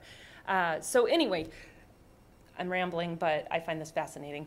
So, but through this, we really we didn't find any solid research or case studies that supported any sort of interventions that allow us to restore marsh to these areas. And so, like I said, I had a couple ideas, but they would be purely experimental, and I would be remiss to tell the commission that I, would be overly confident at trying any of these things in terms of having it be a mitigation piece for a project, because my company doesn't have any experience with it, and I can't find any case studies that would support a methodology to do it. So my advice to the project team was, rather than hang our hat on something that I was not confident that we could get to work, and I was also not confident in finding anybody else that has done anything that has worked, so to speak. We chose to find ecological benefit elsewhere within the project, and I think what we found absolutely is an ecological benefit to this property. And if salt marsh is one of our state's most precious resource areas that we're protecting, then providing a larger contiguous buffer to upland development, I believe is a positive. So with all of that being said, and me sharing my fascinating reading on Asian shore crabs and purple marsh crabs, that's essentially our contribution to the project. So I hope that you will find it interesting and valid. Thank you. Great, thank you. Amy, do you have comments on this? Well, I found it interesting, because after I read your report, I am now a semi-expert in shore crabs, because I went down the rabbit hole. But, that being said, so as they said, this is a remand to the commission. This project was proposed 2 years ago and voted on, and had a very close vote, but was denied a couple of years ago. So this remand, as they have stated, really does need to meet the standards that we had back then. That being said, they have made efforts to comply with current day standards in terms of the mitigation and the height and spacing and everything else like that. From my rereading of the minutes, and I think I watched the videos too, I can't remember, but the focus was a lot on that platform. And I think, and other people who were on the commission can confirm, that there was a lot of concern about the platform being within land containing shellfish. And that was a primary reason for the denial, was that the platform was seaward of the edge of marsh within land containing shellfish. So this proposal would eliminate that and have a seasonal set of stairs. Can you describe how they would be installed seasonally? What is needed to install, like, the posts seasonally? My opinion would be it's similar to how they remove and install ramps on docks. So the stairs or a ramp is pinned to the location. These aren't really designed to be flipped up. Yep. So they would be unpinned. It's less length than an aluminum ramp. So, not one guy, but at least two guys would go there and they'd unpin it, unlag it from the pile, leave the pile flush and in place, and carry it up the stairs, and either secure it to the end of the walkway or bring it back and store it outside of the resource area. So very similar to how you install and reinstall a ramp for a dock and float. Would the 4x4 posts, are those gonna be stubs, or are those gonna be hand driven each year? No, they go in once. Everything goes in once. Everything goes in once, and Yeah. okay, So you drive those posts in to grade. yep, I Stairs, understand. yeah, Alright. Yep. Just checking. once and done. Kind of a point that has nothing to do with the dock, but we did notice today that you don't have your 50-foot buffer on the plan, on either plan. And when I took my scale out, it appears that your kayak rack is really right at that 50-foot buffer line, and we don't allow new structures. And in the past, the commission has considered these kayak racks structures, just like they do even minor fencing. Mm-hmm. I did sketch out, literally we just have to move a few feet landward. Okay. Hoping that is not a deal breaker, because it's got to get outside the 50. It's not a new building or addition, so I don't think the commission can talk about we have a new regulation, so again, probably shouldn't apply the 60. Because this is 2 years ago, but we definitely had the 50-foot no disturb then. So if that kayak rack could move landward a few feet, I sketched out what it would look like. It's literally just a couple feet. that would get you away from having to worry about a variance for that, or the commission not allowing something based on a small thing. It is, it's like 1 foot. Yeah, it's not much. No, there's plenty of room there to do that. Yeah. Yep. So, but the plan should also show that 50-foot buffer on it. Minor detail, but an important detail, so. So, let's see. My recommendation then, and it remains now, is to approve the project. At the time, they had exceeded our requirement for height over salt marsh and met the Division of Marine Fisheries suggestion of 1.5 to 1. Obviously now our regulations, or our bylaw currently says that, so they meet even our current bylaw. 3/4 inch spacing on the decking to allow more light. This meets our bylaw. There will be 2 pilings in the marsh. There's monopiles, and 2 just at the mean high water at the seaward edge of salt marsh. 4x4 posts to hold the stairs in. You already answered my question about the posts being seasonal or left in, which they said they'll be left in. My recommendation is that you do approve the project. I think the benefits outweigh the negative for this project. I would, in this case, DEP has already approved this project, so it's really just the appeal under the bylaw that would still be outstanding. My job as your liaison to kind of look at what that could look like. So, you know, from my experience going to court, we had a 3-2 denial last time. It's not a very strong show of support one way or the other from the commission. The court does look at that. Also, I think personally, I'd rather a project like this in particular, rather be able to condition it adequately, require monitoring, require things that the court or the state are not necessarily going to require in their superseding order of conditions to make sure that it is more successful. So I would recommend approval of the project as redesigned. Thank you.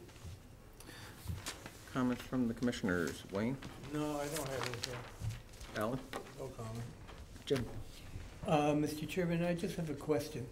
There were 3 of us on the commission who were not involved in the original decision. Are the 3, because we weren't on the commission at that time, are we allowed to vote on this proposal as it stands today? Yes. Okay, It's a thank you, new Amy. proposal. It's a new proposal, and it's a remand by the court, so you are Okay, allowed. fine. Thank you, Amy. Yep. That's the only question I have. John? I don't have anything, thank you. Brad? Yeah, I guess we're recapping tonight, so I'll recap a little bit my concerns about the project. And so I think the choices were to have a footpath or a structure over the marsh. And my concerns were just the impacts from the structure would be ongoing and were difficult to permit given our bylaws and Wetlands Protection Act. Also concerned about a new structure in the shellfish habitat. The new proposal reduces that somewhat. I'm not certain yet if it alleviates that completely, but it was really shading and scouring impacts from the new structure. In my opinion, a footpath is something that's fleeting. They come and they go. Our regulations allow a footpath, and to me, you can see impacts from a footpath come and go, whereas a structure has to be constructed. There are impacts there. There are ongoing scouring impacts, ongoing shading impacts, and then it has to be reconstructed. So it's a permanent structure versus a footpath, which, you know, properties change, people grow up, you see footpaths come and go. So my feeling was it wasn't necessary to put a walkway here, and so I didn't support it. Moving on to, I guess, the salt marsh thing I'm concerned about, if this were to go forward, to jettison any salt marsh restoration. So I guess I have a question for you on the work you did. You said you collected field data. Is that data available? It's basically in our report. We did our studies. We found that the best time to observe these crab species was basically at dawn. So 2 of my staff were out there making their observations at approximately 6:15 a.m. And they did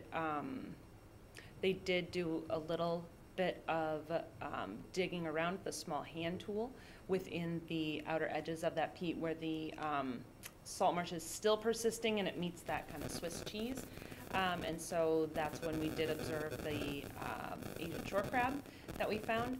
And then they also found evidence of the herbivory, the cut stems, and we photographed that and included that for you. I would be happy to provide the journal articles that helped spur our research if you would like to read them. Is there a report we have? Yeah, it's on the last page of What? the picture. That's what we submitted, Right. Okay, so where is the field data located? just within it. This is a letter. This is not. It's like 4 pages. Look on the last page, Brad. I If guess- you would like the methodology, From He doesn't have a complete October pack. 28th, 2022? yep, if you would like the methodology in terms of the date, the time, the, what exactly they did, how long they were there. I'm I happy to have a provide letter those. and 3 photographs. Correct. Okay, so it's, okay. My concern, I think, is that it doesn't mention fiddler crabs, which is a species that does burrow, and that provides a benefit to salt marsh. That's well established by scientific literature. It introduces carbon, nutrients, and dissolved oxygen to the roots. So were these produced by fiddler crabs or by, the damaging species is the purple marsh crab? As well as the Asian shore crab. Well, that's not as conclusive with the scientific literature. They know that the herbivore, the purple marsh crab is a herbivore, Correct. whereas the Asian shore crab is an omnivore. So some studies are inconclusive to the impact of the Asian shore crab versus the purple marsh crab. So did you identify the purple marsh crab? We did not identify the purple marsh crab, but we also didn't spend, multiple days and weeks at a time digging or setting traps or being out there every morning either. This was something, like I said, that, I told you I'm not an expert in Right. in crab species, but based on our observations and the research that we did and the status of the peat shelf and the observations that we made, this was the conclusion that we came to in terms of the feasibility of doing salt marsh restoration here. Yeah. So I'm concerned because the research, it says the research determined the most likely cause of salt marsh loss to this property is herbivory by a species of crab. And it says possibly one crab or the other. It doesn't seem like you determined that. It doesn't seem like you observed holes. Were fiddler crabs present or not? That's an important In our observation. observation, from when we were there, we did not observe fiddler crabs. Right. It's a picture of the. I don't feel that you can make these conclusions based on these observations, so I'm. But as a restoration ecology company, I also did not feel that it was responsible of my company to propose and support salt marsh restoration as mitigation for a project that I was not confident that we could complete and carry out our promise to you as a commission that it would be successful. Right. And I felt that was irresponsible as an environmental consultant to tell you that I can restore salt marsh at this location, Right. given the site conditions. Right, so I have a concern about responsibility of some of these comments here myself, so I wouldn't want to throw that mitigation option out for this location. And I think there's been a number of studies that have found that there's other impacts that are probably more likely to be impacting salt marsh. And it's very site specific, and you really have to identify the high presence of purple marsh crabs to make that conclusion. Through the chair, so we had proposed 100 square feet. I think the applicants would be happy to do that. It just shouldn't, based on their expert opinion, shouldn't be a component of compliance. But I think they'd be happy to try it, same as we're gonna try something else on another project. Yeah. I don't see any harm in trying it, of course. Right. What they're saying is their expert opinion is that the chances might be slim. Yeah. So we didn't want to put that forward. And I don't know what the commission prefers. I mean, the mitigation package that's on the table is good, you know, so there's a lot there. I'm just concerned about these comments based on this project and other projects. I don't believe the information's there to make a conclusion at that location that's causing the salt marsh impacts. And so this is... Do you have any suggestions as to what else might be? What the studies I've seen are pointing the finger at lately are sea level rise associating increases in flow and interactions, in some cases with structures, water-dependent structures. Case by case, every location is different. When you have purple marsh crabs present, that can very much be an important cause. They burrow and they do eat the stems, and they're disruptive. And they benefit from, I think, higher water levels. Fiddler crabs are absolutely a benefit to salt marsh, and the Asian shore crab, the jury's kind of out on what their impact is. So that's a concern I have. I just think it's important to have the commissioners, you know, hear there's a lot going on here, and so I'm not suggesting to throw out what you're proposing for mitigation, because I think it's good. I just think, you know, I don't know if we want to discard completely the salt marsh mitigation, maybe around the platform. And who knows, you know, maybe the crabs are it for this location. I just don't think that it's there. I thought there was maybe an associated report that had field data. So. Brad, do you know what an Asian shore crab looks like? Oh, yeah. Actually, What? if I could Is just, that the picture at the end? No.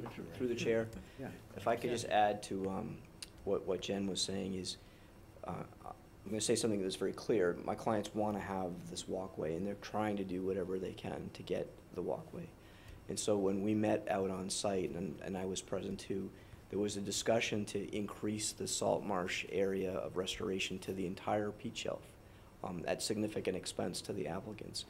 But to Jen's company's credit, they were basically saying, we can't assure you that's going to work, and you know, it might persuade the commission to give you the permit, but then you might have a big problem on compliance, because it's not, we can't feel comfortable that it's going to work.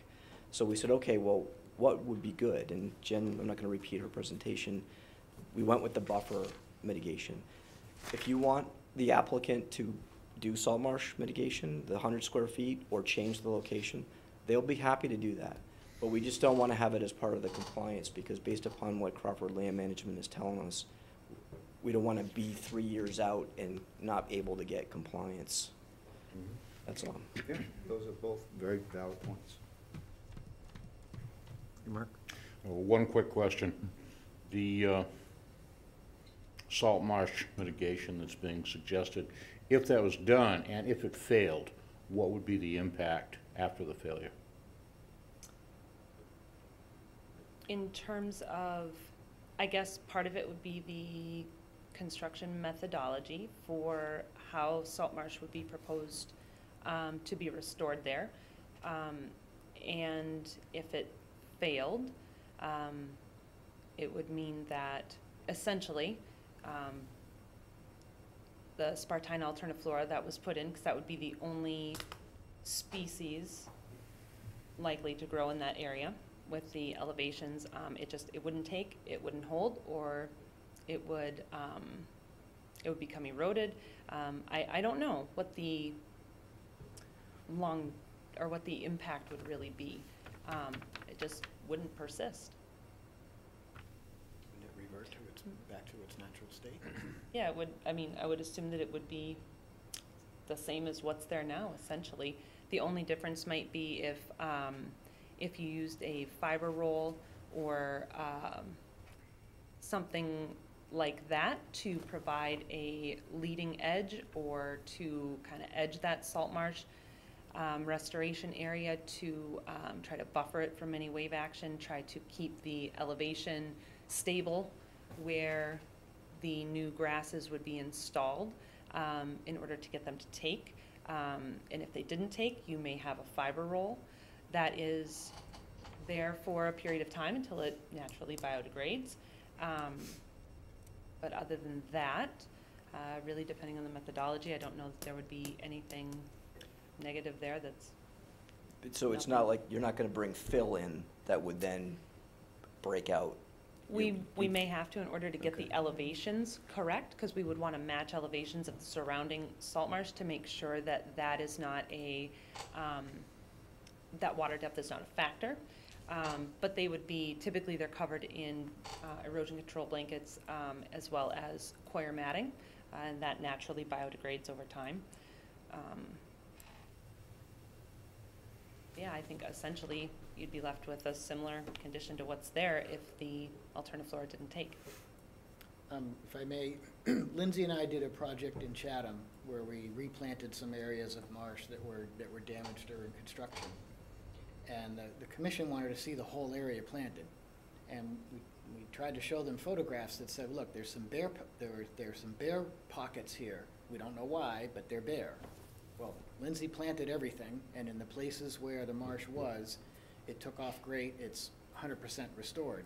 But in those areas that he planted that were bare, they look exactly the same now, 3 years later, as they did when he planted. Exactly the same. So that's why I suggest that if an effort like this did fail, the site would just revert back to its natural state. Or to its existing as it is now. Yeah. Yep. If I may. I personally would not recommend doing salt marsh restoration here. Whether it's the purple crab, whether it's the Asian shore crab, whether it's fiddler crab, having been to the site over several years now, at all tides, you know, and then of course the pictures do tell a story. They don't it may not be one species or another, but the pictures show not just a marsh with holes in it, but an extremely altered, pitted marsh. You don't have, it's not like the salt marsh is breaking off and that's why you don't have marsh on the edge. You don't have marsh on the edge here because of something denuding that, pitting it to that extent and denuding it. So I don't have a high confidence that marsh replanting would work here. Whether the commission wants to have that as a condition to try it, that's up to you.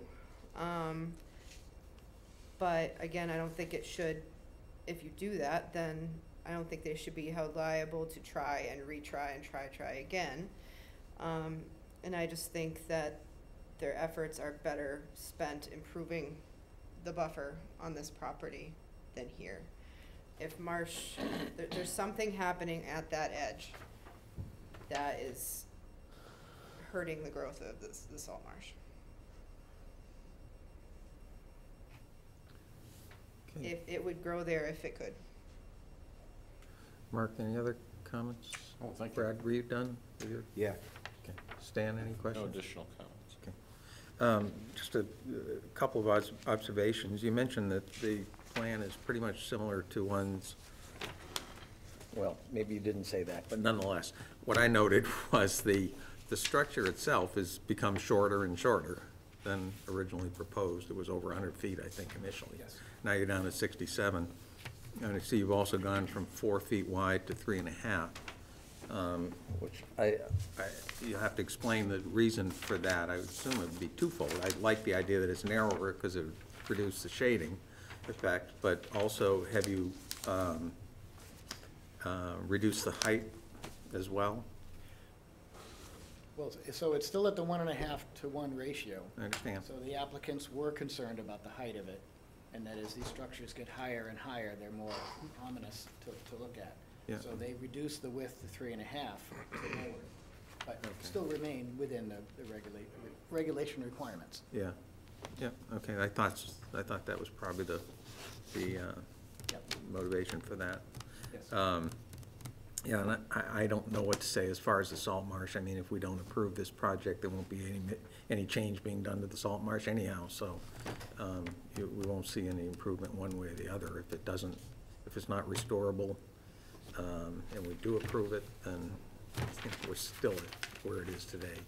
So the applicants are willing to at least put in the effort experimentally, and if it works, it'd be great. Yeah, yeah.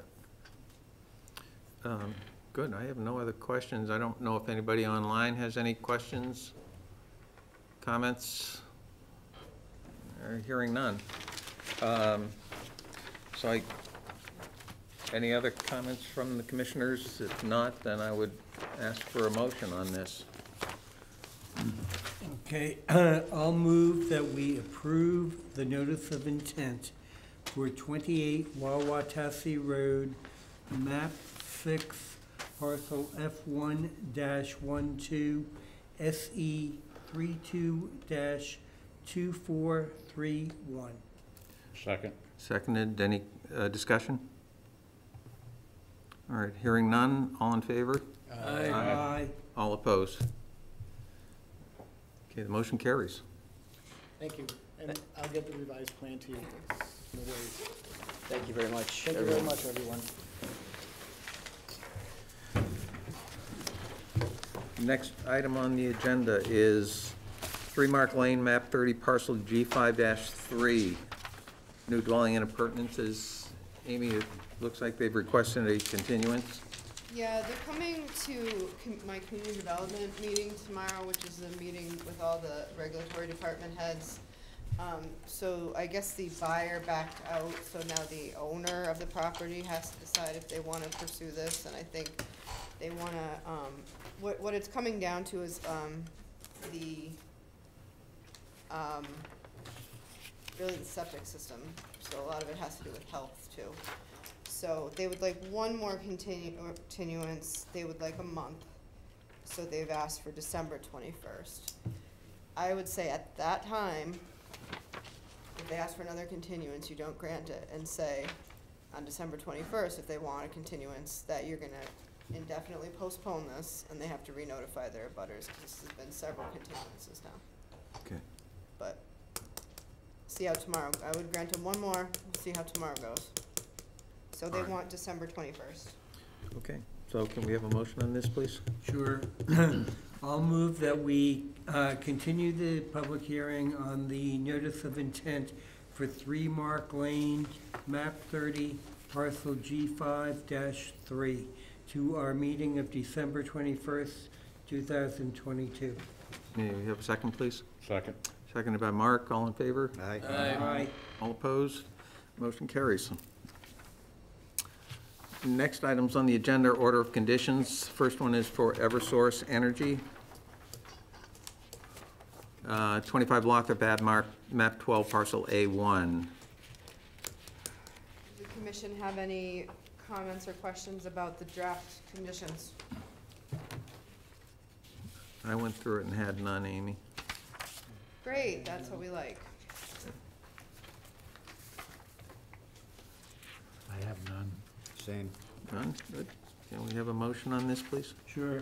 I'll move that we close the public hearing and issue the order of conditions for 25 Lothrop Avenue, map 12, parcel A1.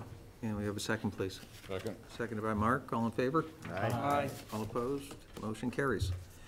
Next item, order of condition for 11 Skinnequit Lane, map 17, parcel A1-H3, SE 32-2513 for demo and replace portion of a single-family dwelling. Comments This on is this? not, This was fairly simple. this is a letter, not a draft order, but Yeah. a letter to be issued with the permit, basically stating it is not within your jurisdiction because there's no riverfront on the property and you're not, the work's not within 100 feet of the top of the coastal bank. So this is primarily to close out the public hearing, I suspect. Yep. Okay. Did anyone have any comments, changes? This is pretty straightforward. Maybe I have a motion on this, please? Sure. I'll move that we close the public hearing for 11 Skinnequit Lane, map 17, parcel A1-H3, SE 32-2513. Thank you. Can we have a second? Second. I'll take Mark on that one again. All in favor? Aye. All opposed? Motion carries. Thank you. Gotta get the gavel out for these. Next one, order of condition for 49 Saquotucket Bluffs Road, map 8, parcel G1-4, SE 32-2514. This is to raise and replace a single-family dwelling. I had a couple of comments on this one, Amy. I can give them to you, or I can. Go ahead, I got my, Right on the front page, the top of the description of the permit, it says this permit allows for sand the development, oops, or the demolition, Yeah. rather. it just be for the demolition. I don't know, say that got transferred from another permit. Good catch. Oh, and then under the special conditions, Amy, item number 2, Yep, the third sentence at the top of the page, it talks about no work with the exception of activities in the approved land management plan by Wilkinson Ecological Design. Oh, no, that's right. Are to occur outside the limit of work. That's right. Then down under number 11, I liked the wording that you had on one of the other ones. I think it was the next one, 10 Braddock, rather. Under number 11, you say that if grass is planted there, it shall be a native seed mix. And I added to that, similar to 10 Braddock, which may include clover and not turf or sod. I think it'd be great to keep pushing people in that direction.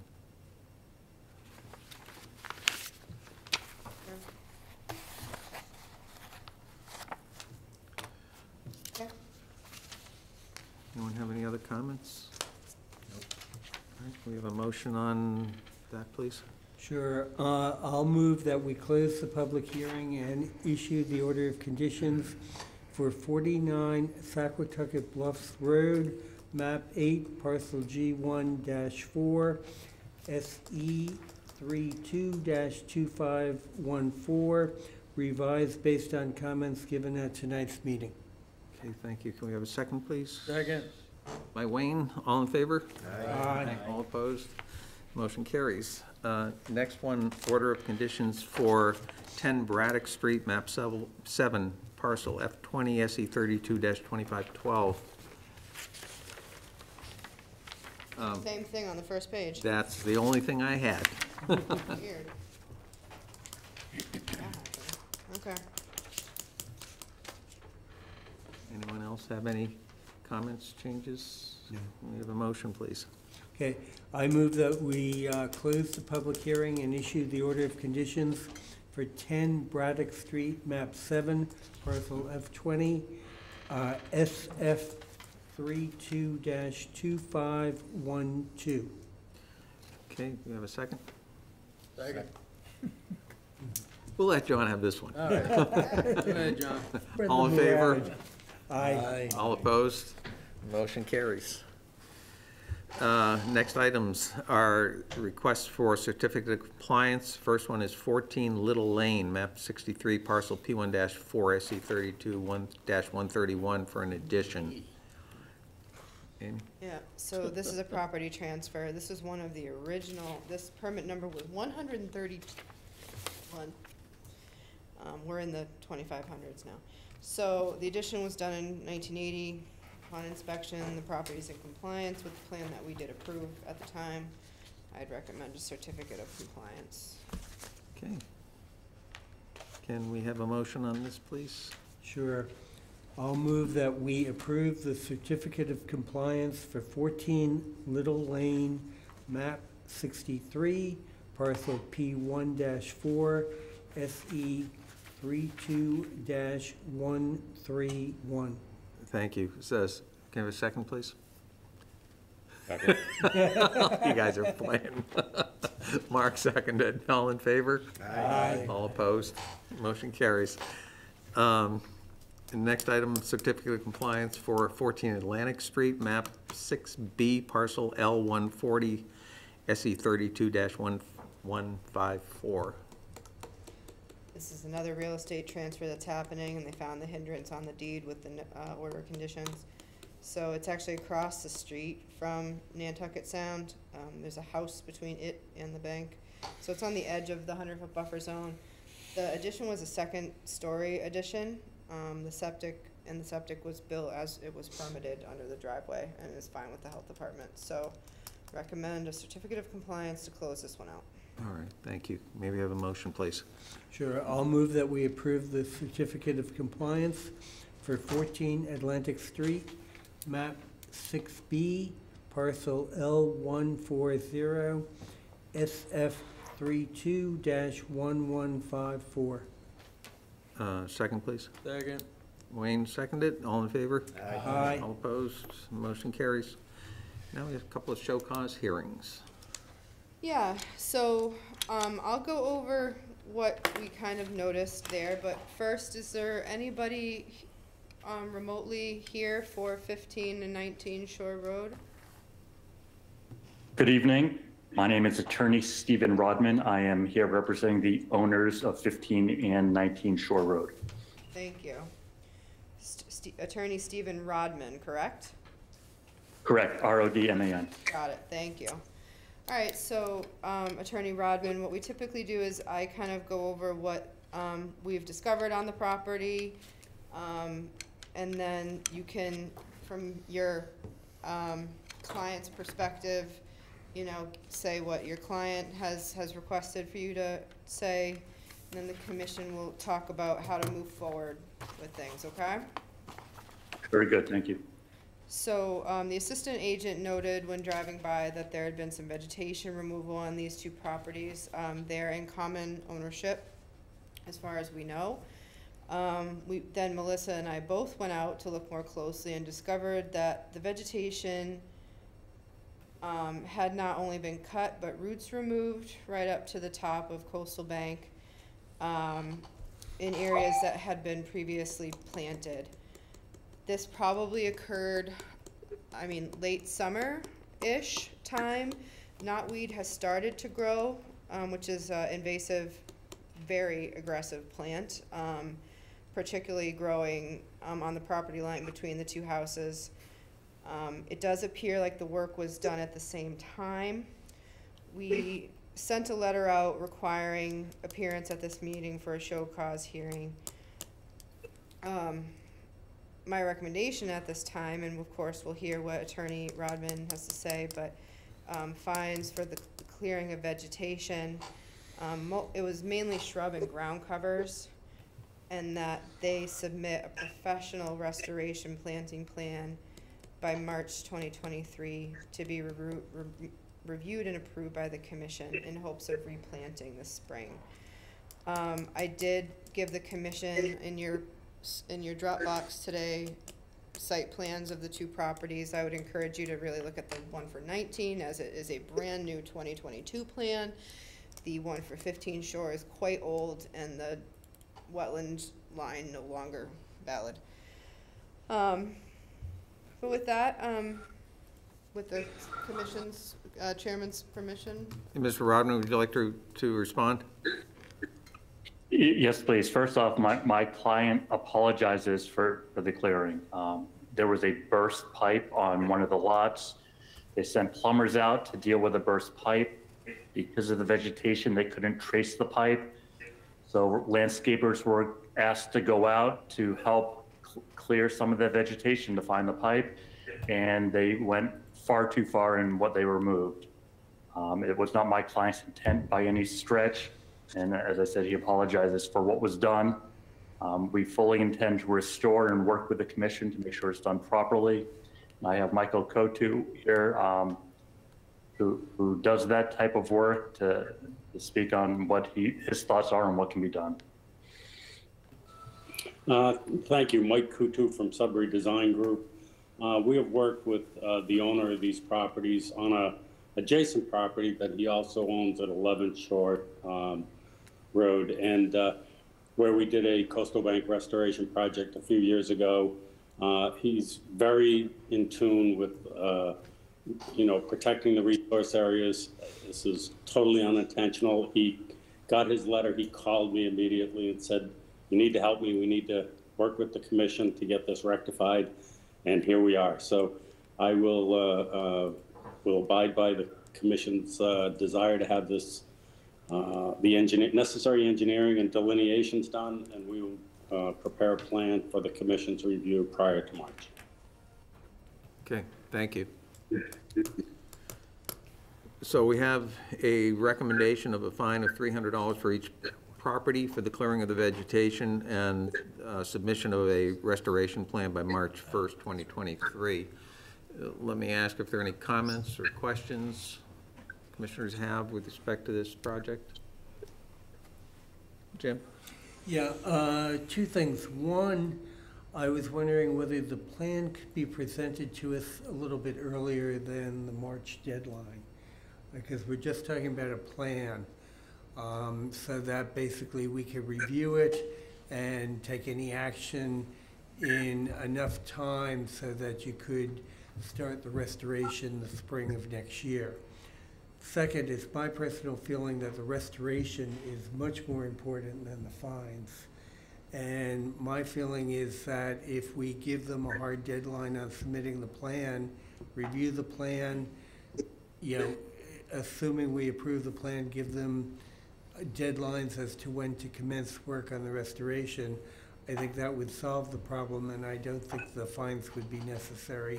But if they don't proceed in that direction, then I think we should assess the fines. Okay, thank you.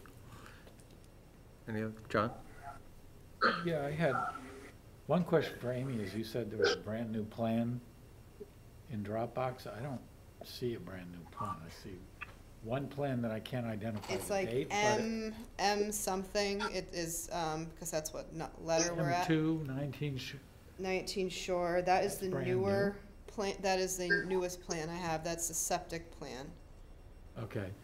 All right, so just my other question is just looking at, I mean, one thing that, as you mentioned, here, I'll take this off. One thing that was apparent on the site is there's a lot of knotweed there. And I was looking at the photographs after we went to visit the site, and there is one photograph taken looking west from 19, and it shows rather large, healthy shrubs between the two homes, which I can't quite identify. They look kind of like, whatever, big healthy shrub. But all we see now is remnants of knotweed, and I don't know quite what to make of that. That is, earlier there were very nice plantings there. Were they cut a long time ago and knotweed grew up, or what's going on there? So, maybe, Attorney Rodman, you have more information than I do, but 19 Shore Road fairly recently was acquired by your client, I believe. So I believe. August. Yeah, so right around when all this started. So I believe that the knotweed was there. And I believe the previous owner could, if there was something else there, because that stand, we saw young knotweed there, but we also on the property line saw stalks of older knotweed. So the shrubs you're talking about were likely altered previously. Okay. And that's why knotweed likes to colonize disturbed sites. So it must have gotten a hold there before, but yeah, you can see the new sprouts, but then you see, you know, what was a more substantial stand. Prior to that, there were some shrubs. I was gonna ask the commission, if you're just looking for a restoration planting plan, with Sudbury Design Group, they're a professional outfit who can do these plans. Unless your client, Attorney Rodman, is planning on any structural or, you know, patio, house, any of those changes, if they're just gonna be doing landscaping and replanting, I wouldn't necessarily say they need to do a stamped engineered site plan. Sudbury Design can certainly, based on past plans and field expertise, you know, notice the top of bank or edge of dune type of resources. If your client is looking at patios, decks, like changing the house in some way, then we definitely need an engineered plan. But to further expedite the actual restoration, I don't think you need a PE stamped plan. Okay, thank you, Amy. And Mr. Chairman, if I could also just add to it, as I said, this came to my attention today, as soon as our client received a letter from you. I have an on-site meeting with him on Friday to evaluate this, give him my feedback. And at this point, I think what we're looking at is just, for the time being, as far as I know, just a restoration plan. Okay. Brad? It is in the 0 to 50, right? Yep, So we would not allow any structures anyways. right. So I think that's an important point. Well, some of the the property itself has the 100 and Right. more than that. Yep. So. Yeah. Within the footprint of where the disturbance was, so I just want to be clear on that. Secondly, I don't favor waiving the fines. Amy's recommendation is a fine for each location. It's 2 separate properties. The work was discovered on a coastal bank. I think it's a pretty significant violation that should warrant a fine for each occurrence. Yeah. So I'm looking at the photograph of 19 Shore Road, and it shows that wooden bench, which we saw is there today. Yeah, there is a new But- wooden bench there. Well, I don't know, I mean, it looks fairly new in this, actually, it looks new in the picture too. But the question I have is it has a number of stone walls on each side of that wooden bench, which I believe are gone now. I don't remember seeing those On today. 19, there are brick walls. Oh, the brick walls are still there? Yep. Oh, okay, all right. I was gonna say, if they're not, then they couldn't be reconstructed if they'd taken them down. No, they've been there a long time, and they're still there. Okay, all right, fine. Yeah, it's drastic difference between what it was then and what it is now, that's for sure. And I agree with Brad that I think the fine should probably still stay in effect. And whether the owner wants to pass those along to the people that did the work, greater than his instructions to them, I think that's his choice, one way or the other. But that's subject to a vote tonight, so. Any other comments, questions? All right, how would you? Mark. Oh, Mark, I'm sorry. I just wanted to add that I agree with Jim's remarks earlier, and I would urge the restoration plan to be completed no later than February 1st, so there's an opportunity to review it. Then by March 1st, hopefully they'll have their approval, and then they're prepared to secure the material and go forward. And with respect to the fines, you're also? I'm indifferent about the fines. I think the restoration is more important. I don't see the fines being that much money. I don't see it being a particular benefit. To me, that's not nearly as important as the restoration. Okay. The reason I had said March 1st, because I didn't know, because it's so hard to find companies who can do this work right now. So it's great that Sudbury Design is already going to be assisting with this. So hopefully an earlier deadline, like a February 1st, would be doable. I would suggest, Amy, if I could, February 1st is a little aggressive just based on schedules and Yep. timing and holidays. If we could push it to the end of February, that would give us ample time. We're typically not planting in March anyways. We're planting more in April is typically when plant material is available. So How about, if let me look at so I'd like you to come to our first March meeting, which is going to be March Okay. 1st. So if you could it be possible to have something, March 1st is a Wednesday, would it be possible to have a plan the week prior so we could review? So that is the end of February. Absolutely. That would be February 22nd. That's much more doable. Thank you. Is that okay with the commission? Okay. So February 22nd for March 1 meeting. So the vote for the commission would be to have me issue, I apologize, a letter to this effect, or I could revise the enforcement to include that a restoration plan, professional plan has to be done by February 22nd, in attendance for the March 1st meeting. If you want to do fines, that would be the time to do it too.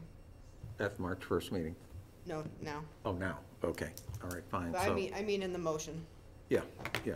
So we have, I think, two conflicting motions on this, but why don't we take, whoever would like to make the first one? It's Well, I'll make a motion that we require that a restoration plan be submitted no later than February 22nd for our consideration, February 22nd, 2023, for our consideration at our meeting of March 1st, 2023. okay. And can we have a second on that, please? Second. Second. All in favor? All right. Aye. All opposed? What- No fine, right? No, we haven't gotten to that yet. Oh. That comes next. Oh, second, two motions. Yes. Why not just one for this, the one letter? Well, because I We've think already made the the issue. motion, Brad. Yeah. Yeah, you could make another one. You could amend it. Well, we I can don't have, want to amend it. That's your choice. His motion. Yeah. all right. So, So we have 7 approved and 1, are you in favor, Brad? It's 6. Of this current motion?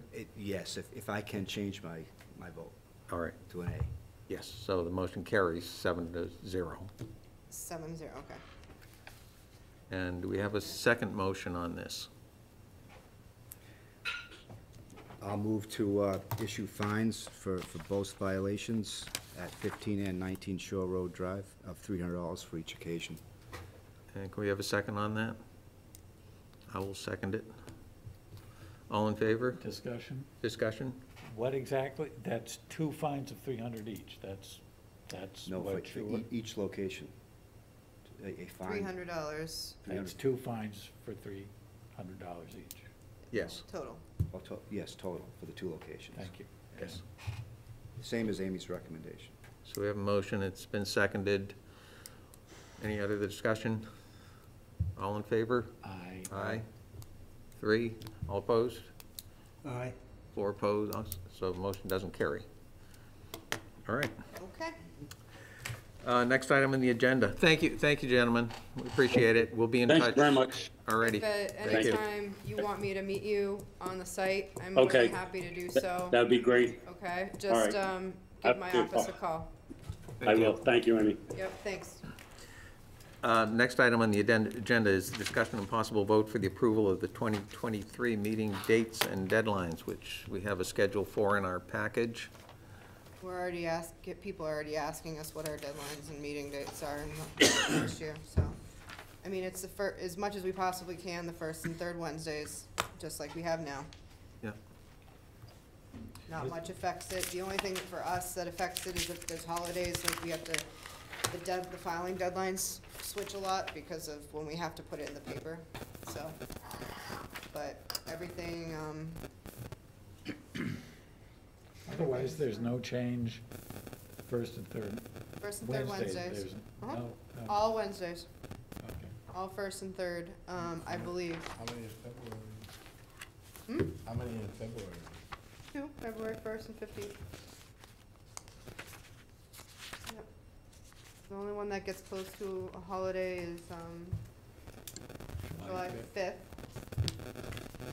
Other than that, we're good. Can we motion to approve our 2023 meeting dates and deadlines, please? Sure. I'll move that we approve the meeting dates and deadlines for the Conservation Commission for the year 2023. You have a second, please? Second. Second by Wayne, all in favor? Aye. All opposed? Motion carries. Now, the next item on the agenda is the update on assigned ongoing land management tasks. Thompson Field Management, it's the first one. That was Mark, I believe, right? Me and Mark. I have not been able to nail down our animal control officer. She was on vacation last week, so I'll try her again tomorrow. But we need to have that preliminary discussion first. Is that going to be just a discussion with her, or are we going to have an open meeting on this? I mean, I think obviously, with it the will be open the meeting. discussion, with myself and Mark will be just kind of a fact-finding mission and to get on the same page. Yep. In preparation for a public meeting on this. Okay. Any idea when well, it all depends on when you can get When to I can her, get Jen. right? Yeah, When we can get Jen and, yeah. yeah. Okay? Okay. Good. Can I bring up something else of interest at Thompson's Field?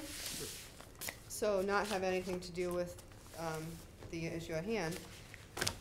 AmeriCorps Cape Cod has asked to do a study out there on pitch pines. So, On pitch pine? No, really? well, they wanted to do invasive and they wanted to do poplar trees, but we've, have been cutting and mowing those for a while, so it's not like an untainted study. So, of course, as you know, on the north side, the 39 side of Thompson's Field, 20, 30 years ago, when the town got the property and a lot of pitch pines were first successional species and came in quite thick there. And what we've been doing is removing or thinning them out and spending a lot of time cutting what grows back, which is a lot of oaks. But what AmeriCorps wants to do, because AmeriCorps here spends a lot of time cutting pitch pines down for various entities. They got a grant and they want to do a study doing a randomized sample, well, in a selective area, but a randomized sample of various techniques of cutting and removing pitch pines and what the regrowth looks like and how fast, if you remove the shade and the needles that pitch pines heavily produce, how fast the natural community naturally comes back on its own there, which we've had a lot of success with on that side of the field closer to the road. You get rid of the shade, you get rid of the needles, and you get a huge amount of diversity that's popped up. Grasses, low shrub species, things like that. So they want to quantify it in a way. So I said, why not? We're thinning out pitch pines anyway. So that will be starting soon, and we would love for some volunteers to come and help do the thinning. They have randomized the plots. We know where exactly it's going to happen. They're not big. They're only 15 by 15 plots, and there's 10 of them. So there's going to be work days at the end of this month, the 28th, 29th, and 30th, if anybody would like to come and assist. And then we are going to burn said debris in January, and that's always a fun day. So we've been thinning anyways. It doesn't make any extra real work for me. They're going to take responsibility for it. They're interested. I said, well, why not? Sounds good to me. Can we bring an excavator? I'll take care of that. That's one of the treatments. However, if you want to volunteer, anybody wants to volunteer an excavator to get rid of some of those big root wads of the continually resprouting oaks I have going on out there, I would love to gradually tackle that. Because they... Remind me over the winter. Yeah, I mean, That's the only way pitch you get rid of pines, them. pitch pines, we cut them at waist height and they look atrocious for a little while because they're, but they don't resprout if you cut them at waist height. And then you flush cut them like a year or two later when they die. Oaks, you can cut them anywhere and they will resprout like gangbusters. So, and we can't bring our mower in there because we have some state listed species on that north side, and we also have a lot of ground covers and shrubs that, our big mower that we use on the other side of the field, it doesn't discriminate. So it's all handwork up there. But if somebody wants to help rip out some root balls, I'd be very, very grateful. You brought up the poplar. Would Yeah. love to see a study on the poplar, because whatever's happening, it's not working, because it just keeps coming back and getting worse. It's not getting worse. It has gotten worse. In a 10, 15-year window, it's gotten worse. I do notice that it doesn't grow as high every year, I believe. and it's not as thick. Other things actually grow in it. Right. So having been out, we're gradually beating it back. It does not grow as high as it does. Right. Each year it grows, it's not quite as high. And we're seeing grasses and wildflower species that weren't there before being able to grow in amongst the saplings now. Yeah, Mark makes the point about the roots, and I just wonder, is there something that can be done? Because to my eye, I think it's getting worse. I just, you know. We'd have to cut and spray it, and it's right near the town wells. Yeah. Just dig them out. That Oh, whole, that whole hill, yeah. It's gonna not be even a different hill, than it's- locust. As soon as you dig it out, you break off a piece of root. Still sticks and goes. 18 months later, you've got a tree that's 4 feet tall. Comes back. I wish there was something else we could do. It just seems like it's maintenance forever, you know, for that. Control it will be. Mow, that's all you can do. We do mow, I mean, we mow it anyway to keep the woody vegetation out of the rest of the field, so it's not like, I mean, we're already doing it. But we can only mow, we don't wanna mow in the spring or summer. How often do we mow? We only mow once a year after the, we get a lot of migratory birds there at Thompson's. So we only mow after November 1, which it's mowed already been mowed now, this year. But we can't mow, in the spring and summer, so. Need a popular expert that can just, because it doesn't seem like the naturalized approach you'd like, to just keep mowing that section forever and it just comes back thicker and thicker, you know. I disagree, I don't think it's thicker and thicker. I know what it looks like, but In I'm a out 20-year, there all the 20-year time. window, I can tell you it's Yeah. thicker, you know, over that span of time. Maybe in the last 6 years or so, it's about the same. we haven't started, we didn't manage it until 9 years ago when I started managing it. So I think the management has probably caused it to get thicker. I think that's what's happened. I disagree, but it's okay. Well, if you mow it frequently and it's gonna send shoots, isn't that what the plant wants to do to survive? It tires out, though. It does start to tire. All right. We could do a study there, but Okay. we could do quadrats, and I could tell you that we're getting more species diversity. All right, now. well, it's a friendly disagreement. I'm not gonna Yep. throw my weight behind No. Thompson's Field, given everything else we have to worry about. Yeah, Okay. agreed to disagree. There's always another option, too. That would be to disc harrow it and plow it and plant corn. Well, there. Well, eventually. Set it on fire. Control burn, yeah. No, it won't. Sure it will. Poplar likes fire. Yeah. Used to be an awful strawberry patch there years ago. I remember when it was open. We used to party out there. And the silos, Fertilizer. they were there. I don't. Goes way back. Dirt bikes. It's certainly, I mean, regardless, it's been a huge effort to just try to keep it in somewhat check. It's tough, so. Good. The Herring River study, I gotta do that. The Okay. RFP. That's why we put them on the list. I Keep 'em know, moving. we had a little extra time, so Melissa, we have a really heavy enforcement meeting next time. We've been trying to tackle these long-term big enforcement issues. So you're gonna see a lot of that on December 7th. Okay. Yikes. We have some major encroachment at Texera property that we finally have been able to quantify and know exactly where it is, so we got a site plan for it. So I'm sorry, we haven't, Bell's Neck Land Management, who was doing that?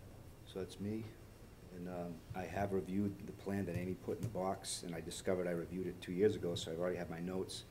As we talked last time, it's difficult because we don't have the Word file, so I can't I've track. asked for it, Yeah. and I also realized that in none of our, I have a written one, but not in that one or in my electronic, do we have a section 1? Oh, no kidding, yeah. So it's bizarre. So I've asked Matt Creighton, he was on vacation last week, he was supposed to get it to me, I'll touch base with him They again. would probably like being contracted again, that's probably the way that might go, but. He's pretty good with sharing with me, so I'm not too worried about that, but, Well, you know what I'm gonna do, a month from now, the second meeting, I'm gonna just pledge to come in with my comments to show everybody, and then I'm going to insert a section on what we voted on in terms of options Mhm. for that management. And, there's new members, I think, that are unfamiliar with that whole saga. Good. So what I'd like to do is make my comments available 2 meetings from now, and just hopefully that'll start everyone else's review, and we can go from there. And, so, I have a couple questions. I read through that. Honestly, I have to admit, I don't think I ever read that before. I'm not sure I've ever seen that. And one of the things that strikes me is that they're recommending a whole bunch of action there. And I have no clue what progress has been made against I can those action Yeah. items. It would be great to have like just Sure. an enumeration. update. And it's a little disorganized in the report because they talk about specific things at a number of different places in the report. Yeah, It was odd. I was here when we voted on it, and so that the recommendations were a task for the consultant. yeah. And so the commission voted to approve it. That doesn't mean that, you know, there's a mechanism to make everything happen. There's a few things that have been done. Right, but it would be good, and trying to figure out what to do next, it would be good to know, have just a chart of what still needs to be done, what the commission thinks now about Yeah. all those objectives. Project plan, huh? And it goes way beyond just Bob. Yeah. Right, and that's what we voted on more recently, is more just how to manage the bog area, but they're talking about all kinds of other things that weren't addressed Right, there. the whole parcel. We voted to update the plan, and we voted to pursue a particular option for the bog, and that's as far as Right. we've taken it. Yeah, And so, you know, I think we all agreed that updating the plan would be a good idea, because it's been over 10 years.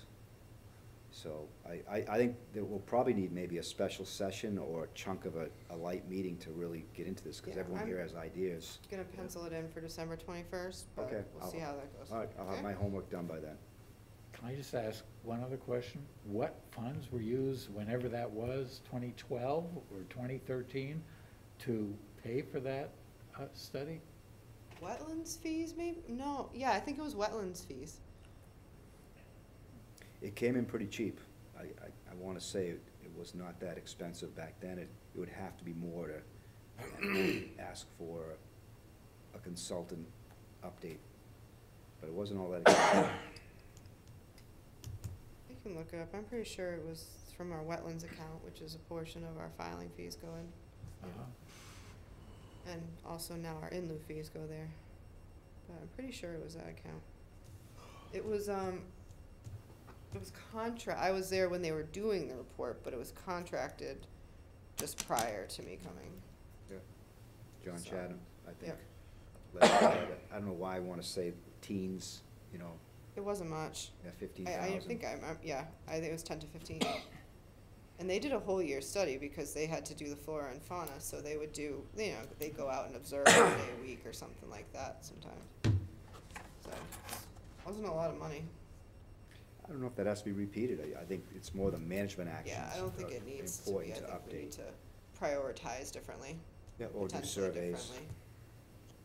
Yeah, All right. all right. Town fertilizer regulation, really no action on that.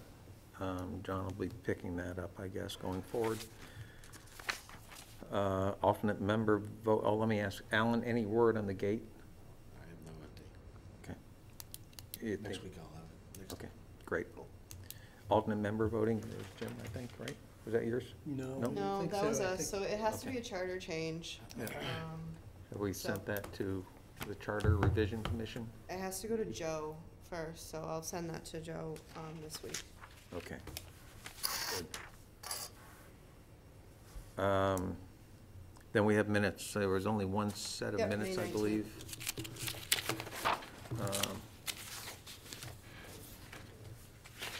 I had two comments somewhere in here, Amy.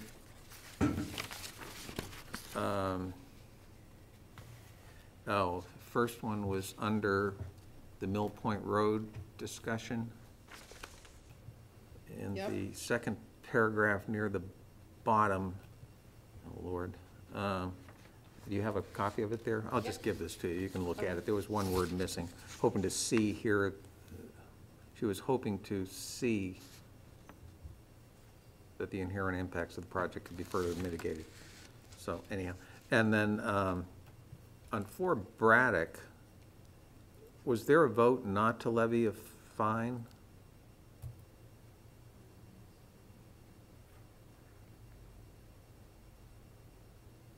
I did issue a fine.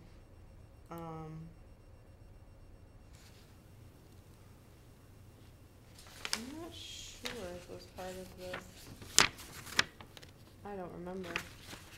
I want to just check that, Amy recommended the commission remove the fine this year right? to allow Greg to work, but there are issues in future. Yeah, so I guess we didn't, I don't remember writing one for him. So I don't think we, But did we vote on it?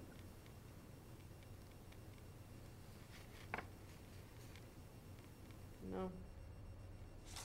Because don't think he was The there. heading is He discussion, was there. discussion and possible vote, yeah, so I don't just something to recall look at. levy, I don't recall the Pass that down commission first, I should finding, pass but we can look into that. And so the other 2 minutes, we don't have to worry about. Any other business which may become before the commission?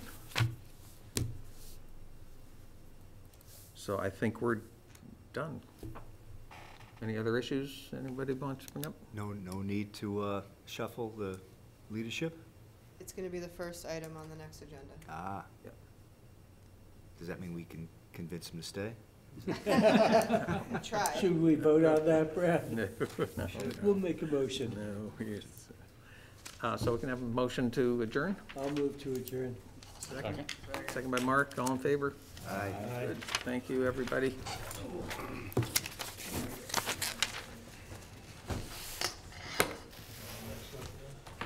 I'd like to thank Ernie Yeah, thank you, for Ernie.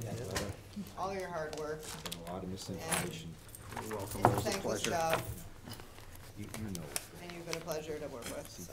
Thank you. Study done. There's no data. The species is really important. I hope I wasn't too. Depends on how you look at it, brother. Yeah. I understood your point. Always have to ask questions.